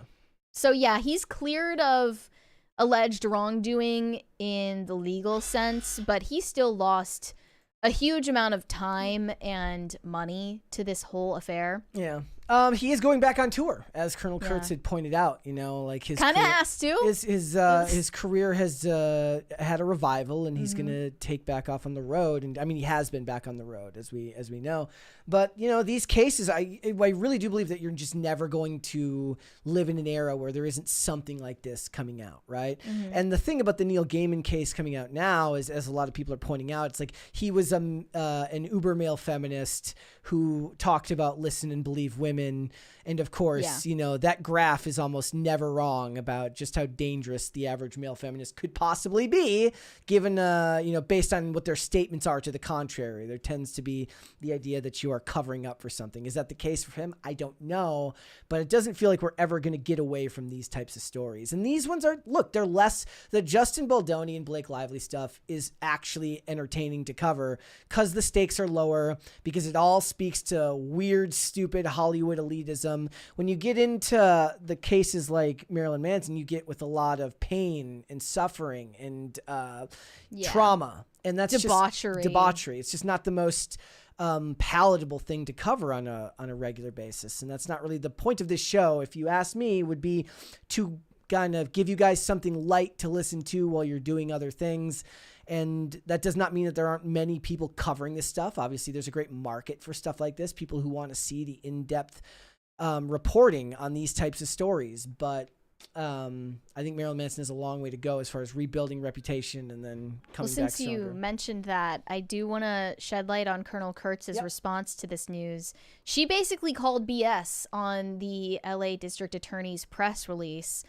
She said, someone asked me if Manson was cleared based on statute expirations or on lack of evidence. Here is my response. By the way, there were never any formal charges against Marilyn Manson, just allegations. Some of the accusations have not expired the statute of limitations. So she's saying that was mostly a political excuse for the DA. Meaning that if they had the evidence, they could have charged him. Yeah. But the DA clearly stated in the press release that they did not have the evidence that they needed either. Some time ago, detectives on the case leaked to TMZ that the problem was really credibility issues with the accusers. And it's been a 4-year investigation where they flew across the country interviewing people and even interviewed me. I had no idea they interviewed her. It also confiscated all of Marilyn Manson's electronic devices and went through them for years. They still have them. The police know this guy better than anyone at this point, and if he were the horror movie monster these false accusers claim, there is no way the authorities would allow him to run loose. This case is such a political hot potato that the district attorney has been forced to be very diplomatic. It's also a problem for him because before he took office during the campaign season, when he knew nothing about this case, he publicly aligned himself with the accusers. He just didn't know better at that point. Fortunately, a certain YouTuber made a big video begging him to reconsider, and now that he's just into the office and has actually read the detective reports and talked to case officers, he's done the honorable thing and cleared Manson. Cleared him when he could have instead stalled like Gasson did. That says something. Marilyn Manson is innocent. But, you know, I'm sure that a lot of people in the court of public opinion still need convincing of that. It was just a handful of days ago that the most recent episode of Marilyn Manson Unmasked was released. This docu-series that's still being released about his allegations. Does the shock rocker's pitch black image hide an equally dark reality? That's what the women who accuse Manson of abuse think. No one thinks this is interesting. Yeah. This is all just drivel. This is all legal drivel, and most common people, in their perspective, it's just a flurry of legal issues that follow a celebrity figure that they have not even the faintest clue who they are. So weird, because I think of Marilyn Manson as in a time similar to like what WWF or WWE was before kayfabe was really broken, and the image of what it was shattered, being like, you know, you don't want to know what the guy looks like without the makeup on. You want to imagine him as the, you know, character on stage. But that persona comes at a cost. Yes, it does. And it got me thinking about the memoir he released. Back in 1998, Marilyn Manson released an autobiography called The Long Hard Road Out of Hell. And it got universally praised by critics at the time. This was in the late 90s. It was a much different cultural landscape, and things were openly talked about in that autobiography that would not be flying today. Like, it would just not be acceptable to speak of such things, and it would lead to people making accusations today. But at the time, one of the critics said that it's Marilyn Manson's most interesting works, and they said that it takes all the tropes of rock exposés, excessive drug use, gross out groupie debauchery, and studio-bound infighting, pushing them to bizarre, sickening, and compulsively readable extremes. So they're talking about him describing his gross-out groupie debauchery in his own book. And I heard, you know, from a friend of mine who read this book that she said, yeah, it sounds like all of that stuff actually happened, and it was just okay back then. And now it's not. But, you know, the media is fickle. People that you know are fickle. And times change. Things catch up to you that you thought were going to be acceptable forever, and the tide turns. But I don't know what precedent this sets for MeToo as a whole, if any. I mean, I don't know. It feels like we're on the tail end of it. Who knows? Like, but then again, my feeling is like then there's going to be a case that's so blatant, so obvious, with so much evidence that it's going to shine a light on it again. I don't know how long it'll take for something like that to happen, but you know. Yeah, we'll have to wait and see. All right. Shane H. Wilder said Lizzo looks good compared to what she did, but she should set new goals for herself. Lizzo trying to get skinny is signs that the earth is healing. Maybe she'll team up with RFK and make America healthy again. What about that? It's the team up we never knew we wanted, but totally needed. No, I feel bad for her that she's trying to become skinny after being vegan. Like, you just set yourself up for failure at that point. But still, happy for her. Weary Traveler said Brett knows who Dave Bluntz is. Is Brett actually Julian? I don't know what that means, but look, I'm hip. Yeah, he's hip with the young people. I'm hip with the young people. I actually, at a certain point, had to just stop explaining things to you. Like, you just know things now. So, well, I mean, me and you just know different things. Like, for instance, I read somewhere that Rod Wave was going to be at, like, one of Trump's events. I was like, if Trump invited Rod Wave I like him even more now. But I think that was for the crypto ball, and I don't think he was really inviting people to that. But Trap Soul is a fantastic genre, and I love Rod Wave, so it was funny. Which rappers are on his side? I know he has Lil Pump, Waka Flocka, Snoop Dogg, 50 Cent. Even Snoop Dogg responded. Wait, 50 Cent, right? I mean, I don't know if he's on his side, but he voted Trump. He's endorsed, yeah. And then Snoop Dogg said, did some interview recently. He's like, worry about your damn self. I don't know. You know, he just needs to get net spend. He got Wheezy to come to the White House, and he seems pretty neutral. He'll win over Eminem eventually. He will never win over. He will never win over Eminem. That's an awfully hot coffee pot. He will never. You know what? Win that should be our next crisis sound. The Eminem freestyle. We could do that. That's an awfully hot crisis party. I don't know if Ice Cube is on his side, but Ice Cube definitely seems one of those dudes who's just not politically aligned and more centrist. Soulja Boy. Yeah, Soulja Boy was at one of those things. Oh, right, You yeah. know, that's where you can buy your off-brand video games. Yeah, whatever happened to the LimeWire comeback? I don't know. Cleggy said the 90s were the golden era for fat shaming. Is this true?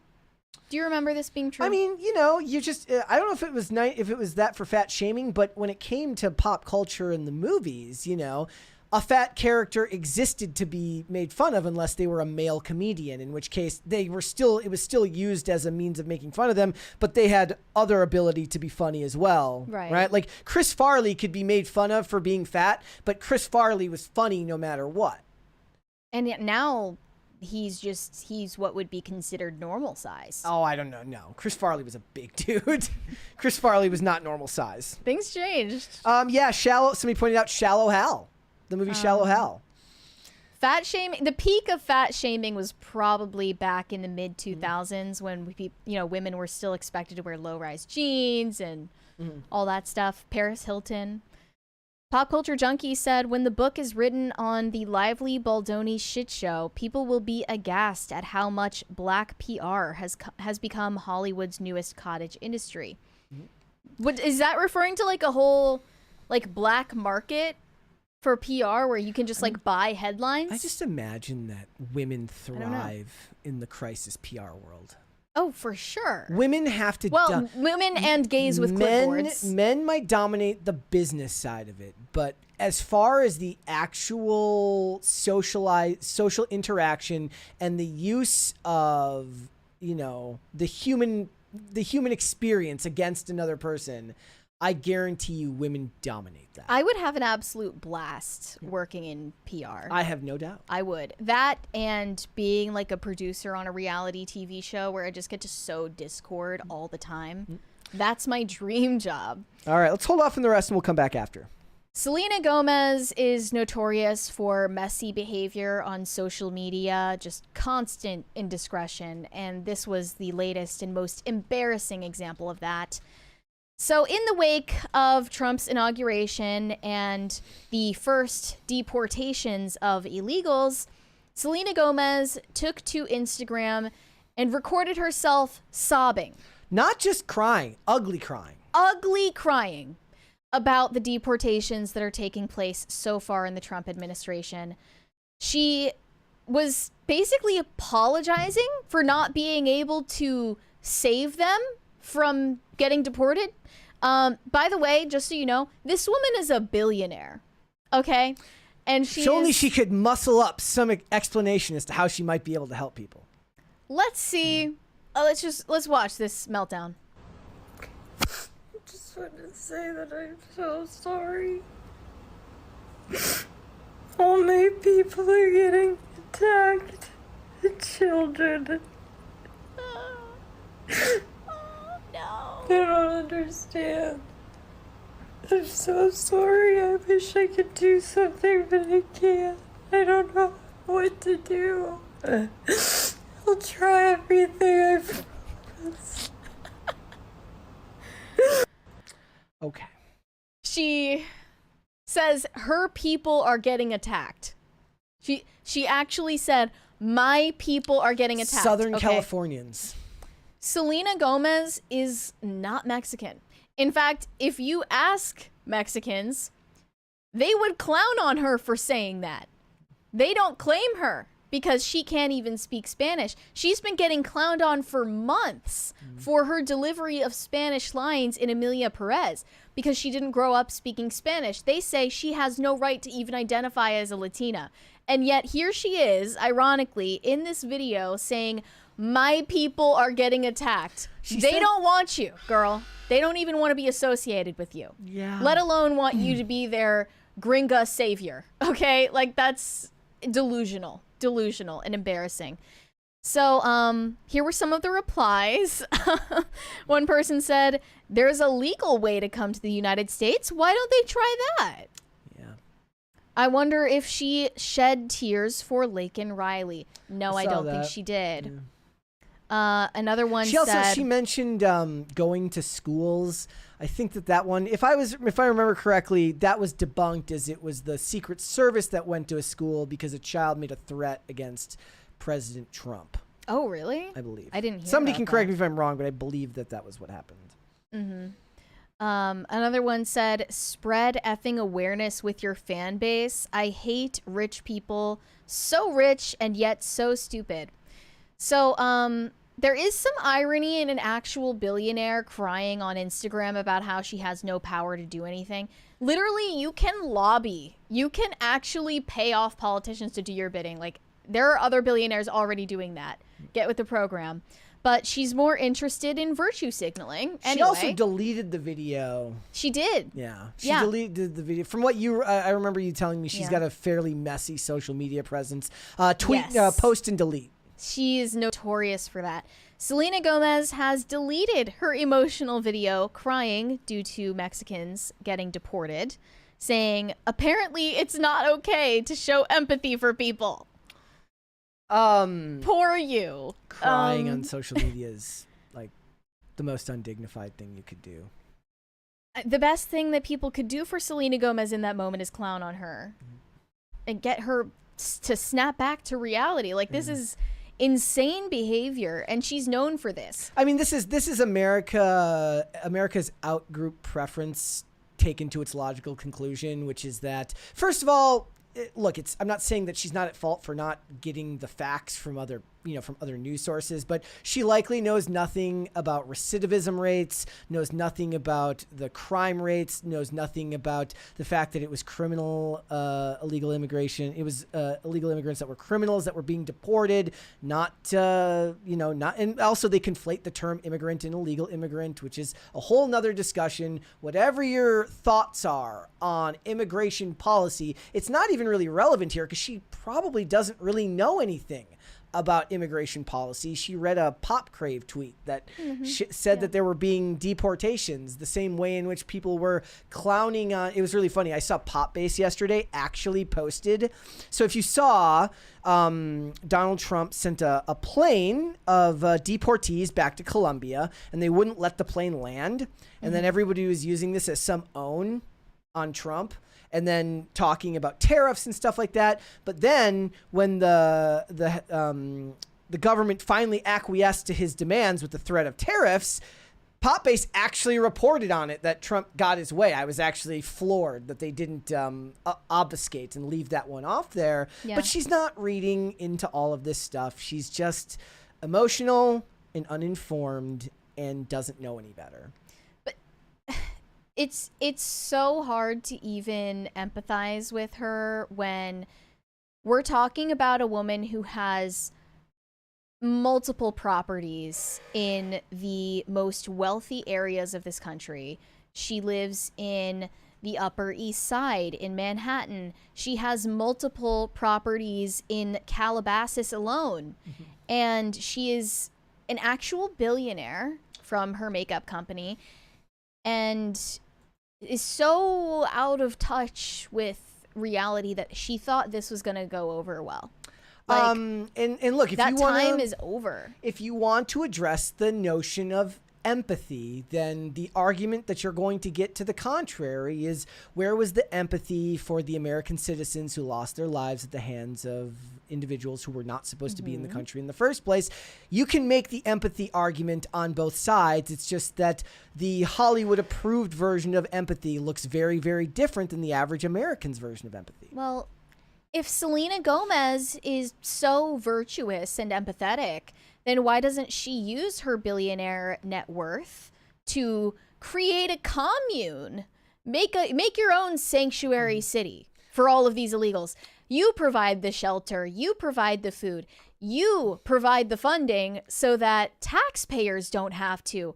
That would be the empathetic solution, right? One of the things that they point But you're out, actually not willing to actually like stand for what you claim to believe, because one of that the would things they were pointing out is, like, if you're deporting those that were already in jail here in the U.S., $1,000 flight saves the American taxpayer way more money than feeding and housing, somebody who isn't supposed to be here and or even imprisoning someone. And well, that's what I'm saying. Who isn't supposed to be here and is in prison. Yes. Yeah. And it's, again, this is or if they're not in prison and they're receiving welfare. Yeah. Which they often are. I would love to see, Selena Gomez, like, actually does her research, believes what she believes, and comes with, like, her own argument to the contrary. But that's not what the case is here. The problem is these type of celebrities have a lot of influence over people. At least I used to think they did until this election cycle, when they broke out all the celebrities and it didn't actually sway the election results. But that could have just been because the candidate was so bad that if you take those same celebrities and give them a halfway decent candidate to shill for, maybe it does more good. Well, look, but just as a general principle, if you're crying on the internet, if you're recording yourself with your phone crying and posting it to the internet, I cannot take you seriously. Yeah, exactly. I can't do it. Ugly crying too. I can't take you at your word. You're actually sobbing and like gagging and having a whole ass panic attack on Instagram as a 30-year-old woman. Have some self-respect, have some dignity and self-respect, and don't do that. Part of that then is just, maybe people will take your political takes seriously. Until then, shut up. Part of that is also that we just have like an impulse control problem when it comes to social media, and people need to feel that emotional high right away. They say or in it this feels case, like sex. I saw that just the other day. We talked about that, crying on camera. I'll never understand it. I was thinking about it. It's like if you take like how me and you approach these, like I tend to tell more personal stories. You tend to do a lot better at staying on topic, whereas I kind of pull things back to my own personal experience. Even then, there's like I keep it to a very surface level view of like my life, right? Like there's a point where you feel like you're going too personal, but most people, they just don't have that filter, and they're willing to be extremely personal and very vulnerable in a way that I find shocking. Right, but she's only willing to do that to the extent that it doesn't come at a personal cost to her. No. Because if someone actually called her to action and said, hey, like, give shelter to these people, give your money. NIMBY, not in my backyard. Well, no, that would change everything. I'm saying, but she won't. She wants to live in a place just like the Palisades. Okay? Those are the types of people who have lost their homes in the Palisades. The same people who voted for incompetent leadership are the ones who've lost everything. And it's just, they make it as difficult as possible to sympathize with them. They really do. They're not sending their best. All right, let's finish Super Chats. All right. High Voltage 75 said, just bring back Rebecca. I'll take a 50-year-old woman over a dude. Rebecca Romaine was great, in my personal opinion, as Mystique. She was also great in The Librarians, which all of you should go watch. It's on Amazon Prime, though you do have to watch it with ads. We have a 20 from Jose Quintana. Happy Monday, Optical Overlord and Ghost Empress. On Lizzo, glad for her getting healthy. On Selena, crying on cue for a stream is just weird. Empress, you're correct. The new Crisis Party song needs to be longer. I literally kept it short so that we could get back on topic faster. I thought the whole point was No, we want to be interrupted. Okay. What was it before? How long was it? It was maybe a couple of seconds longer. Just needs a little bit more length. It needs to also be like a couple more decibels. to like blow out our eardrums. It's already blowing out our eardrums. It But I really- can do more. It needs more. It needs more. I can do more. Cowbell. I can do more. More Well, explosions. Like, this isn't really like giving everything. It is a bop though.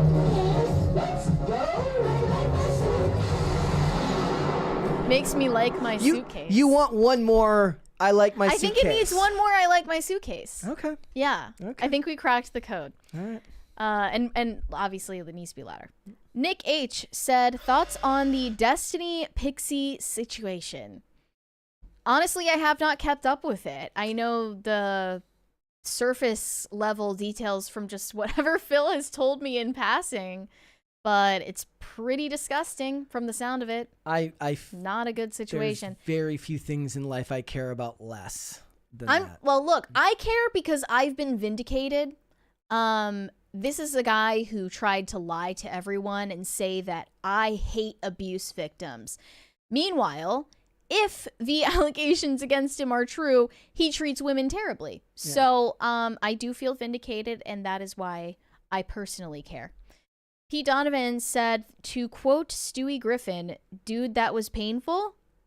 I don't know what that is. Maybe it's about my Crisis Is it a Party reference song. to something? To the song? Maybe. I don't know. Glitches said, nude Crisis Party. Who dis? Oh, and I saw Drewish is roasting me in the chat about he thinks it's really basic. Where's Olivia Claire to tell Brett how bad he did?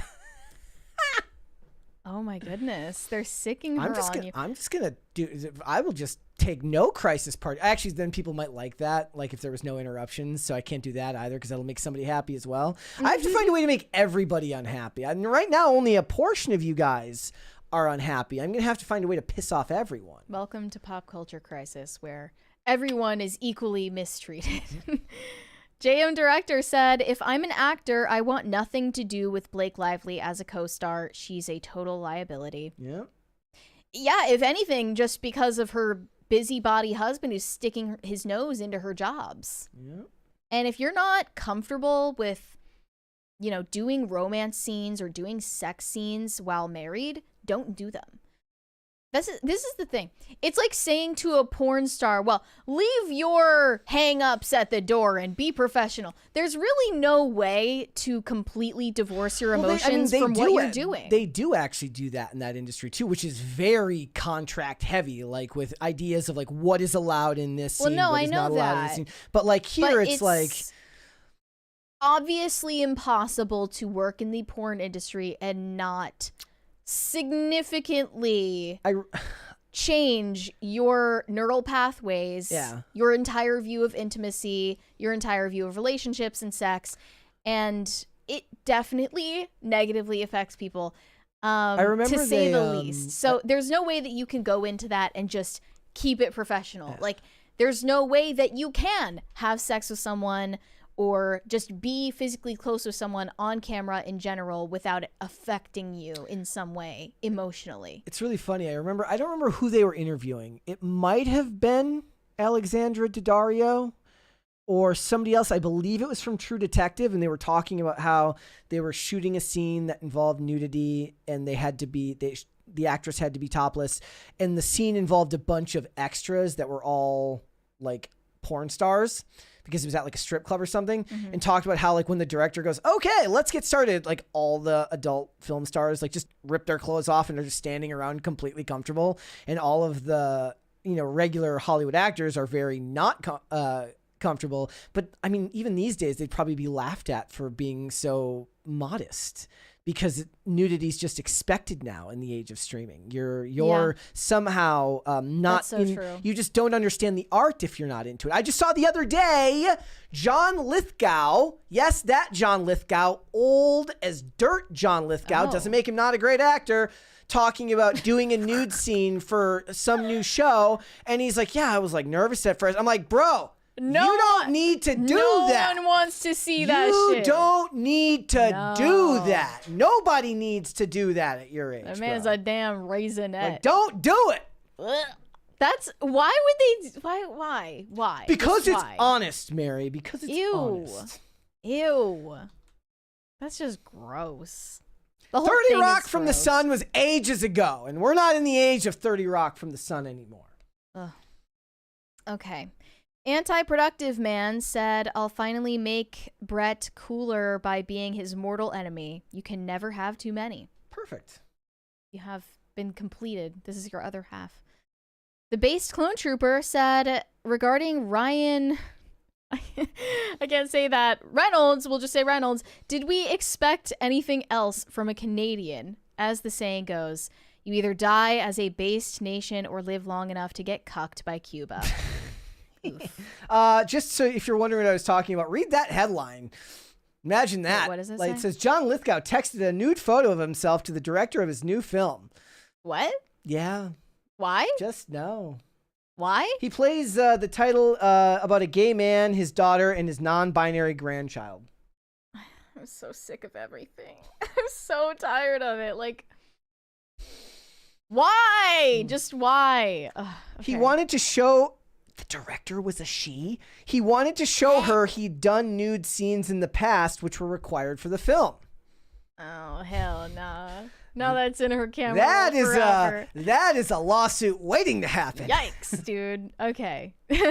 He's an He's artifact. like, it wasn't a dick pic. It was an audition photo, okay? Professional. It's professional. Tacty Platty said, sorry, 1 out of 5. Cats and dogs was better crisis sound. I'm about to just get rid of it. No, Everyone crisis, is a hater. No crisis parties for They anyone cannot anymore. be satisfied. Shane H. Wilder said the cupcakes are like trying to put out a house fire with a water gun. Love the new crisis party. Needs to be louder. Let's go. See, everyone agrees. Weary Traveler also said, I like the new crisis party, but needs to be louder. Okay. Yep. Okay. Ulvin McGoth said, Sundays are my only days off work, so Saturday without you is hell, and the new party sound is bleh. I feel so. You feel attacked right now? This is a vulnerable moment. I'm very for Brett. vulnerable right now. Omega Red Fan said loud noises, more loud noises. Okay, we need to up the volume. We've established that. Pete Donovan said, like a rhinestone Trump hat has a nice ring. I don't know what Like a you're rhinestone referring cowboy to. is a song. Oh, I haven't Yeah. heard that. Evan Perry said maybe start with indistinguishable noise, then lead into the music. I guess I still miss the old ones, especially when you wouldn't warn the guests about them. I mean, the point was like, the point in my opinion was to get the conversation back on track. So I shortened it a little bit. It's a little bit shorter than some of the other ones. But here's the thing. If you guys want it to be loud, annoying, and interrupting of the actual discussion, I can do that. I was just trying to think about you, the viewer. Isn't that See so if I ever do considerate? that for you guys again. No, you shouldn't. You shouldn't. They don't deserve it. We really don't deserve you. Glitches said, I want a crisis party so loud Mr. Poole calls a closed door meeting with Brett. I mean, that would have been possible in the last... He like hears it from the all the way in the other building. He can hear it. That would have been It's possible. making the ground shake. In the chat says it's about a third as loud as your voice, Brett. Well, see, the thing is it's not playing through an actual audio track. What you're hearing is a speaker. I wonder if it can be seen in the PTZ. No, it can't be seen in the PTZ right now. It's playing in a speaker and it's being picked up by the microphones. Also, guests 2 and 3 or 1 and 2 are muted, and it would have picked up louder with those unmuted. But I can raise the volume. But that means like on any day where there's people in these seats, that it's going to be, the roof's going to come off in here. I'm excited. I want that to happen. High Voltage 75 said, I bet when Phil hears the new party sound, it will be confusion followed by what the hell was that? No, he's going to like it. I think he would like it. He likes we can't his tell it. suitcase. Yeah, he does. I bet he's the type of guy who has like a really nice suitcase. Phil does things like that. Corey Anderson said, for the crisis song, end with Trump saying, I'm coming, Kamala say, don't come, and then JD Vance saying, I don't give a damn. Now Mary can dance some more. It's not a bad idea. With the music or just no music? It would have to be included in between I like my suitcases. It might be too long at that point. That's That's like 3 more I like my suitcases. Also, yeah. I'm just lazy and I don't want to go clip all those sound effects. Especially since everyone's being so mean today. Yeah. I mean, if you guys had been more polite, maybe I would have been motivated. But now I'm just not going to do it. Now you ruined it. Now I'm going to make it shorter. And quieter. Quieter. Pop Culture Junkie said, Black PR, using social media, bots, planted stories, fake videos, etc. to embarrass your opponent. Well, it looks like they're not even trying to do that. They're using a lot of planted stories to try to make themselves seem sympathetic. Like, look at these cupcakes I made. It's like a pathetic attempt at winning back favor. Alvin McGoth said her not knowing any Spanish was also part of her character on the Wizards show on Disney Channel. I don't remember that being mentioned in the show, but it's also true in real life.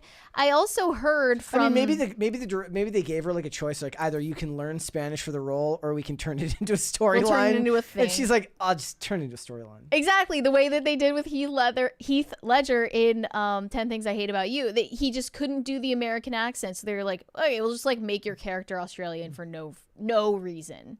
Like, that was the dumbest part. They didn't explain it? I thought they explained it. No, there was no explanation. It was just like a one-liner where they were having, it was like in the middle of a random conversation. It's like he grew up in Australia with his dad. That's or it. I don't remember. That's literally it. Oh, that's fine. And then it's no further explanation. That's fine. I mean, does it need more of an explanation than that? We're not going into his backstory from his traumatic childhood. He should be American. Okay, just put in the effort. Get a dialect coach. I don't care. What if they had made the Joker Australian in the Dark Knight? Oi, Batman. Mm-hmm. Shane H. Wilder said, Selena, think of the children. Don't you support Planned Parenthood? Oh, think of the children when it benefits my PR. Got it. Yeah, I heard from a certain someone that Selena Gomez, having been raised Catholic, is actually far more socially conservative than she lets on, and in fact is sympathetic to the pro-life stance, but refuses to speak out about it publicly and pays lip service to pro-choice publicly because she's a coward. Corey Anderson said Selena is just mad she needs to find new help.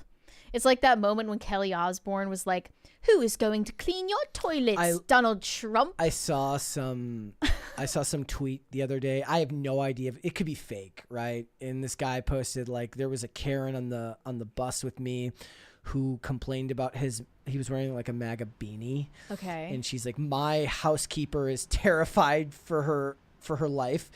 And I was like, that can't be real, right? That has to be fake. I don't know if I believe that. They lack the self-awareness. Like it's literally so hilarious. Like, it's just so cliche that it almost sounds fake, right? I know. But these people are real. I still see them walking around the airport with N95 masks. These people exist, and I feel sorry for them. 200 Watt Studio said Reynolds is on the down low with Jackman. And Blake Lively is his beard. It's not that he's jealous of her crush on Baldoni. It's losing control of her. That's a hell of a theory right there. Wow. That's first I'm hearing of that one. But I'm willing to entertain all possibilities. Maybe he's a DL brother with Hugh Jackman. Okay. Drewish AF of Christendom said new Crisis Party bad. Put a girl on. Boom. There's literally a boom in there. There is a boom. I think, I'm sorry guys, but I'm probably just going to leave it for the week, just purely out of spite. Well, you have to make it louder. Purely out of spite. Look, after all I've done for you, Brett, you're going to leave me hanging when I want to dance. For a week, yeah, I might. For a whole week. This isn't fair. Look, we're not even look. I said we could go back to the old one if we got to 5, but apparently people don't care. I don't That's want not my the old one either. I want the new and improved version of this one. I will do the new and improved one if we get to 4 today. There we go. Okay. There you go. Got to get to 4. Guys, can you just do this for me? Like I can't go without the crisis sound for a whole week. Sovereign Fish said, but who's going to clean her house and mow her yard? That's the main concern for racist liberals, right? Yeah. Yeah, I guess Benny Blanco will You'd have to pay do an it. American citizen, you know. Her male feminist husband will have to do it for her.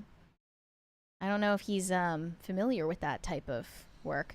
Tacty Platty said, Brett, I wasn't going to bring this up, but Rebecca Romaine does great on Star Trek Strange New Worlds. First officer to Anson Mount. Just saying. I would rather watch Anson Mount in Hell on Wheels. I'm not going to watch anything Star Trek because it's Star Trek. You know this. Drewish AF of Christendom said, I still love you, Brett. LOL. Gotta get to group now? Well, thank you. Have a good day. But like I said, we're stuck with this one unless we get to 4 crisis parties today. We're about we need 1, and we're about what 2/3 of the way to the 3rd one. I don't know, guys. Please. If you guys really want to help Mary, you better do this. I need this. I need this to get through the show. I need dance breaks. Like, I'm so unstable that I need dance breaks to make it through this. Jewish AF of Christendom, 200 Watt Studio said, Mary is right. Sex does cause emotional reactions. Mine is anger. Okay. That's unique. In the chat, Other Jesus says, just out the audio file inside the computer so the audio can come through the stream properly. The thing is, though, is the point is to scare the guests when they're here without blowing out your eardrums. And the only way to do that is to make it super loud in studio so that it passively carries to the headphones in one that will not absolutely demolish your guys' ears. And that's the happy medium that we found for this. It is also... I like the way it is. It is also connected directly to the crisis meter, which is done through automation. So that's just the way it's set up. Mm-hmm. It's a very complex system. You probably wouldn't understand. I didn't do that part. Neither of us. Smarter people than I, which is not that high of a bar to cross, managed to figure that out. But I like the system that we have now because it's more real when everybody in the room. And plus, it allows us to, make noise for the rest of the people here. Who doesn't want to do that? Serenko Productions said, I'm as convinced that Blake Lively cheated on Ryan Reynolds with Justin Baldoni as I am that Brigitte Macron is a man. I'm so hyped for Friday. LOL. Okay, so that means you do think Brigitte Macron is a man. Wait, what's on Friday? I'm guessing Candace Owens is planning on doing some kind of expose video on this whole thing. She's been the one covering the theory that Brigitte Macron is secretly a man this whole time. So there is I haven't big really kept super up with chat that. there from Will Eager. Oh.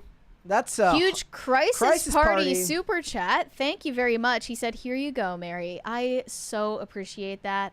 I think we're gonna save the crisis party. We got it. It just can't be this. It can't be this.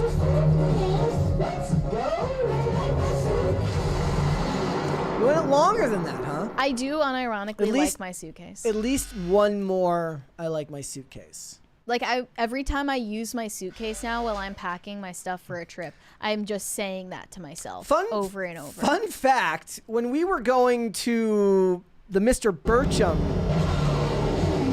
what is happening? Why is it happening again? It's there we go. Okay. When we were going to the Mr. Burcham premiere, you had your suitcase on the escalator and it just fell down the escalator. Oh, I remember that now. I totally forgot. Yeah, I'd almost hit somebody. That was. I was like, whoops. I was like, if that's nothing I can do about it now. That's not a bad omen for the trip, then I don't know what is. But at least nobody got hurt. No, the trip ended up turning out just fine. Yes. But yeah, no one was injured. Can you imagine if that fell on somebody and they fell down the escalator? Oh my gosh! And if then they got eaten by the escalator? One of my biggest fears growing up. It should still be one of your biggest fears. Jose Quintana says, I don't wear shoes with laces though, so I don't really have to worry about it. Brett, it just came to me. David Bowie's "Let's Dance" just makes perfect sense. Not sure about the legality or royalties. What about a poll during the week, or does it have to be culturally relevant? What say you, Empress? I insisted it be the Baron Trump soundbite. It's my favorite remix, so I'm going to insist on that. And we can't use copyright music. That would take the ad revenue from all of our episodes if we did that. So unfortunately, that's got to be crossed off. If anyone has any other suggestions, you feel free to send them to Brett. But he already is kind of poisoned against the idea. Yeah. And since we've reached 4 now? Yes, we have. Okay, we're fine. We get to have the new and improved version now. Everything's going to be okay.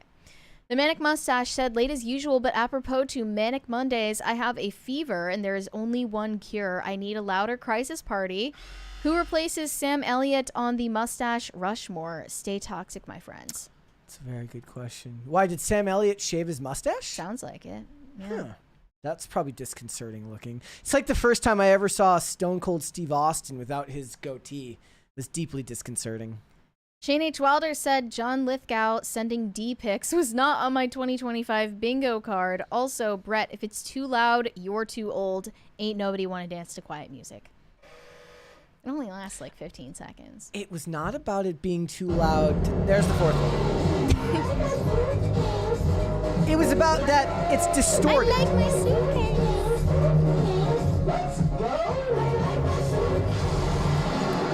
So he says in the chat, Threeve says, song is trash, not polished. It's not supposed to be polished. I'm not an audio engineer. It is supposed to be trash, but it needs to be loud trash. Or we'll get Carter to help us with it. Maybe then it won't be trash.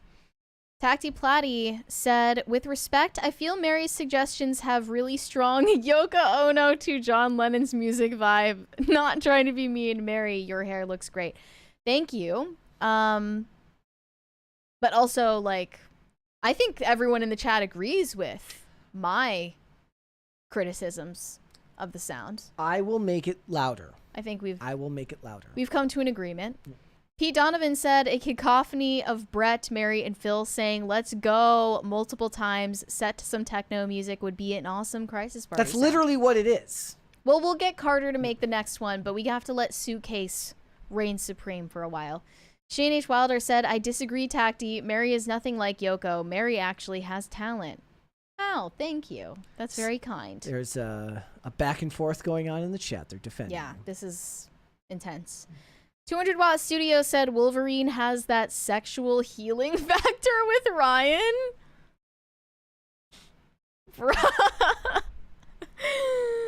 Brett's out of commission about that one. Pat the Plumber said Spite 2025. Love it, Brett. He's bringing that spiteful energy. Well, yeah, the more people say they don't like it, the more I'm liable to just be like, you know what? Premiere wasn't working last night. I guess we're stuck with it this week. Sorry. Oops. No, they showed out. We have the 4 crisis parties. It'll happen. Greg Duvier said Catholic Mary needs to dance to music for money so she can pay for college. Well, if you knew the Mary lore, you would know I dropped out of college, so I don't have any loans. It's so funny. I wrote a long tweet yesterday about women's use of sex in the show Republic of Doyle as a weapon, and the nature in which it's a criticism both of women like that and men who fall for it, because the main female character is nothing like that. But I was thinking back to what he just said. If you ever saw the show Las Vegas, it's like a trope in that show where like there's the strippers who are making money to go to, it's always law school. They're never going to be marine biologists. They're never going to be medical school? No, it's always law school. Okay. And that's the trope, right? That was a product of a bygone era where it's like, sure, she could be, I don't know, Destiny on the weekends, stripping at the local strip club, but it wasn't getting out on social media. Now, to be successful in those worlds, they probably have to have social media anyways. Mm-hmm. So you're not allowed, now you're kind of pigeonholed into that career forever. You can't be Destiny on the weekends and Michelle Gonzalez Esquire on Monday through Friday. September on the weekends. Yeah. Oh, gosh, yeah. Forgot about that. Inside joke. Yes. Yeah. I don't know. It's weird. But it was weird how flippant those stories were treated back then. Like, you'll be fine. Be a stripper on the weekends. You'll make money for law school. Pre-OnlyFans era. Yep. High Voltage 75 said, guests? What guests? It's just Phil now and occasionally Kellen. That's true. We're all alone. That's true. I still don't want it in the headphones. No, I agree. I agree with that assessment. It's more fun this way. Serenco Productions said maybe it was actually that Ryan was wanting to be with Baldoni instead.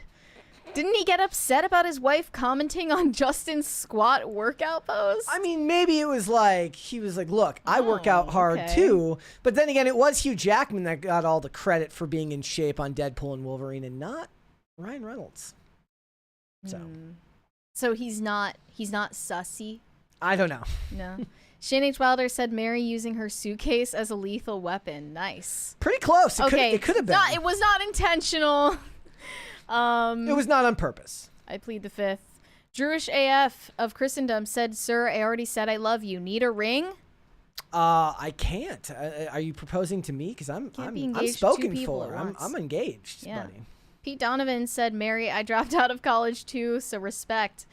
Yeah, we have to have solidarity as fellow college dropouts, right? Yep. All right. I'm proud of it. All right. One more there. Two more. 200 Watt Studio said people in the know call Ryan cuckpool. Is that true, or is this just something you say and hope people believe it? I have no idea. And High Voltage 75 said, did Sarah have her baby gamer maid's MIA since Thursday? We have no idea. There was somebody pregnant? I had no idea. All right, guys, before we go, would you hit the like button on this video and subscribe to this channel if you have not subscribed here yet already? Please and thank you. Mary, where can they find you? You guys can send me validation on Instagram at Mary Archived, or you can send me hate on X. That is also Mary Archived. Perfect. Guys, if you want to follow me, Instagram and Twix at Brett Dasovic on both those platforms. If you do not like the new Crisis Party, I will block you on all of them. Just kidding. This show is here 5 days a week, Monday through Friday, 3 p.m. Eastern Standard Time, which is noon Pacific. Amazon Music, Apple Podcasts, Pandora, and Spotify. If you would like to listen in rather than watch this show, rate and review on Apple Podcasts and on Spotify. Ratings and reviews help the show a lot, so thank you guys so much for that. If you want to follow the show on social media, we are on Twix at popculture_show, Facebook at popculturecrisis, Instagram at popculturecrisisPod. Guys, we'll be back with another episode tomorrow. We'll see you then. Bye. Bye, everyone.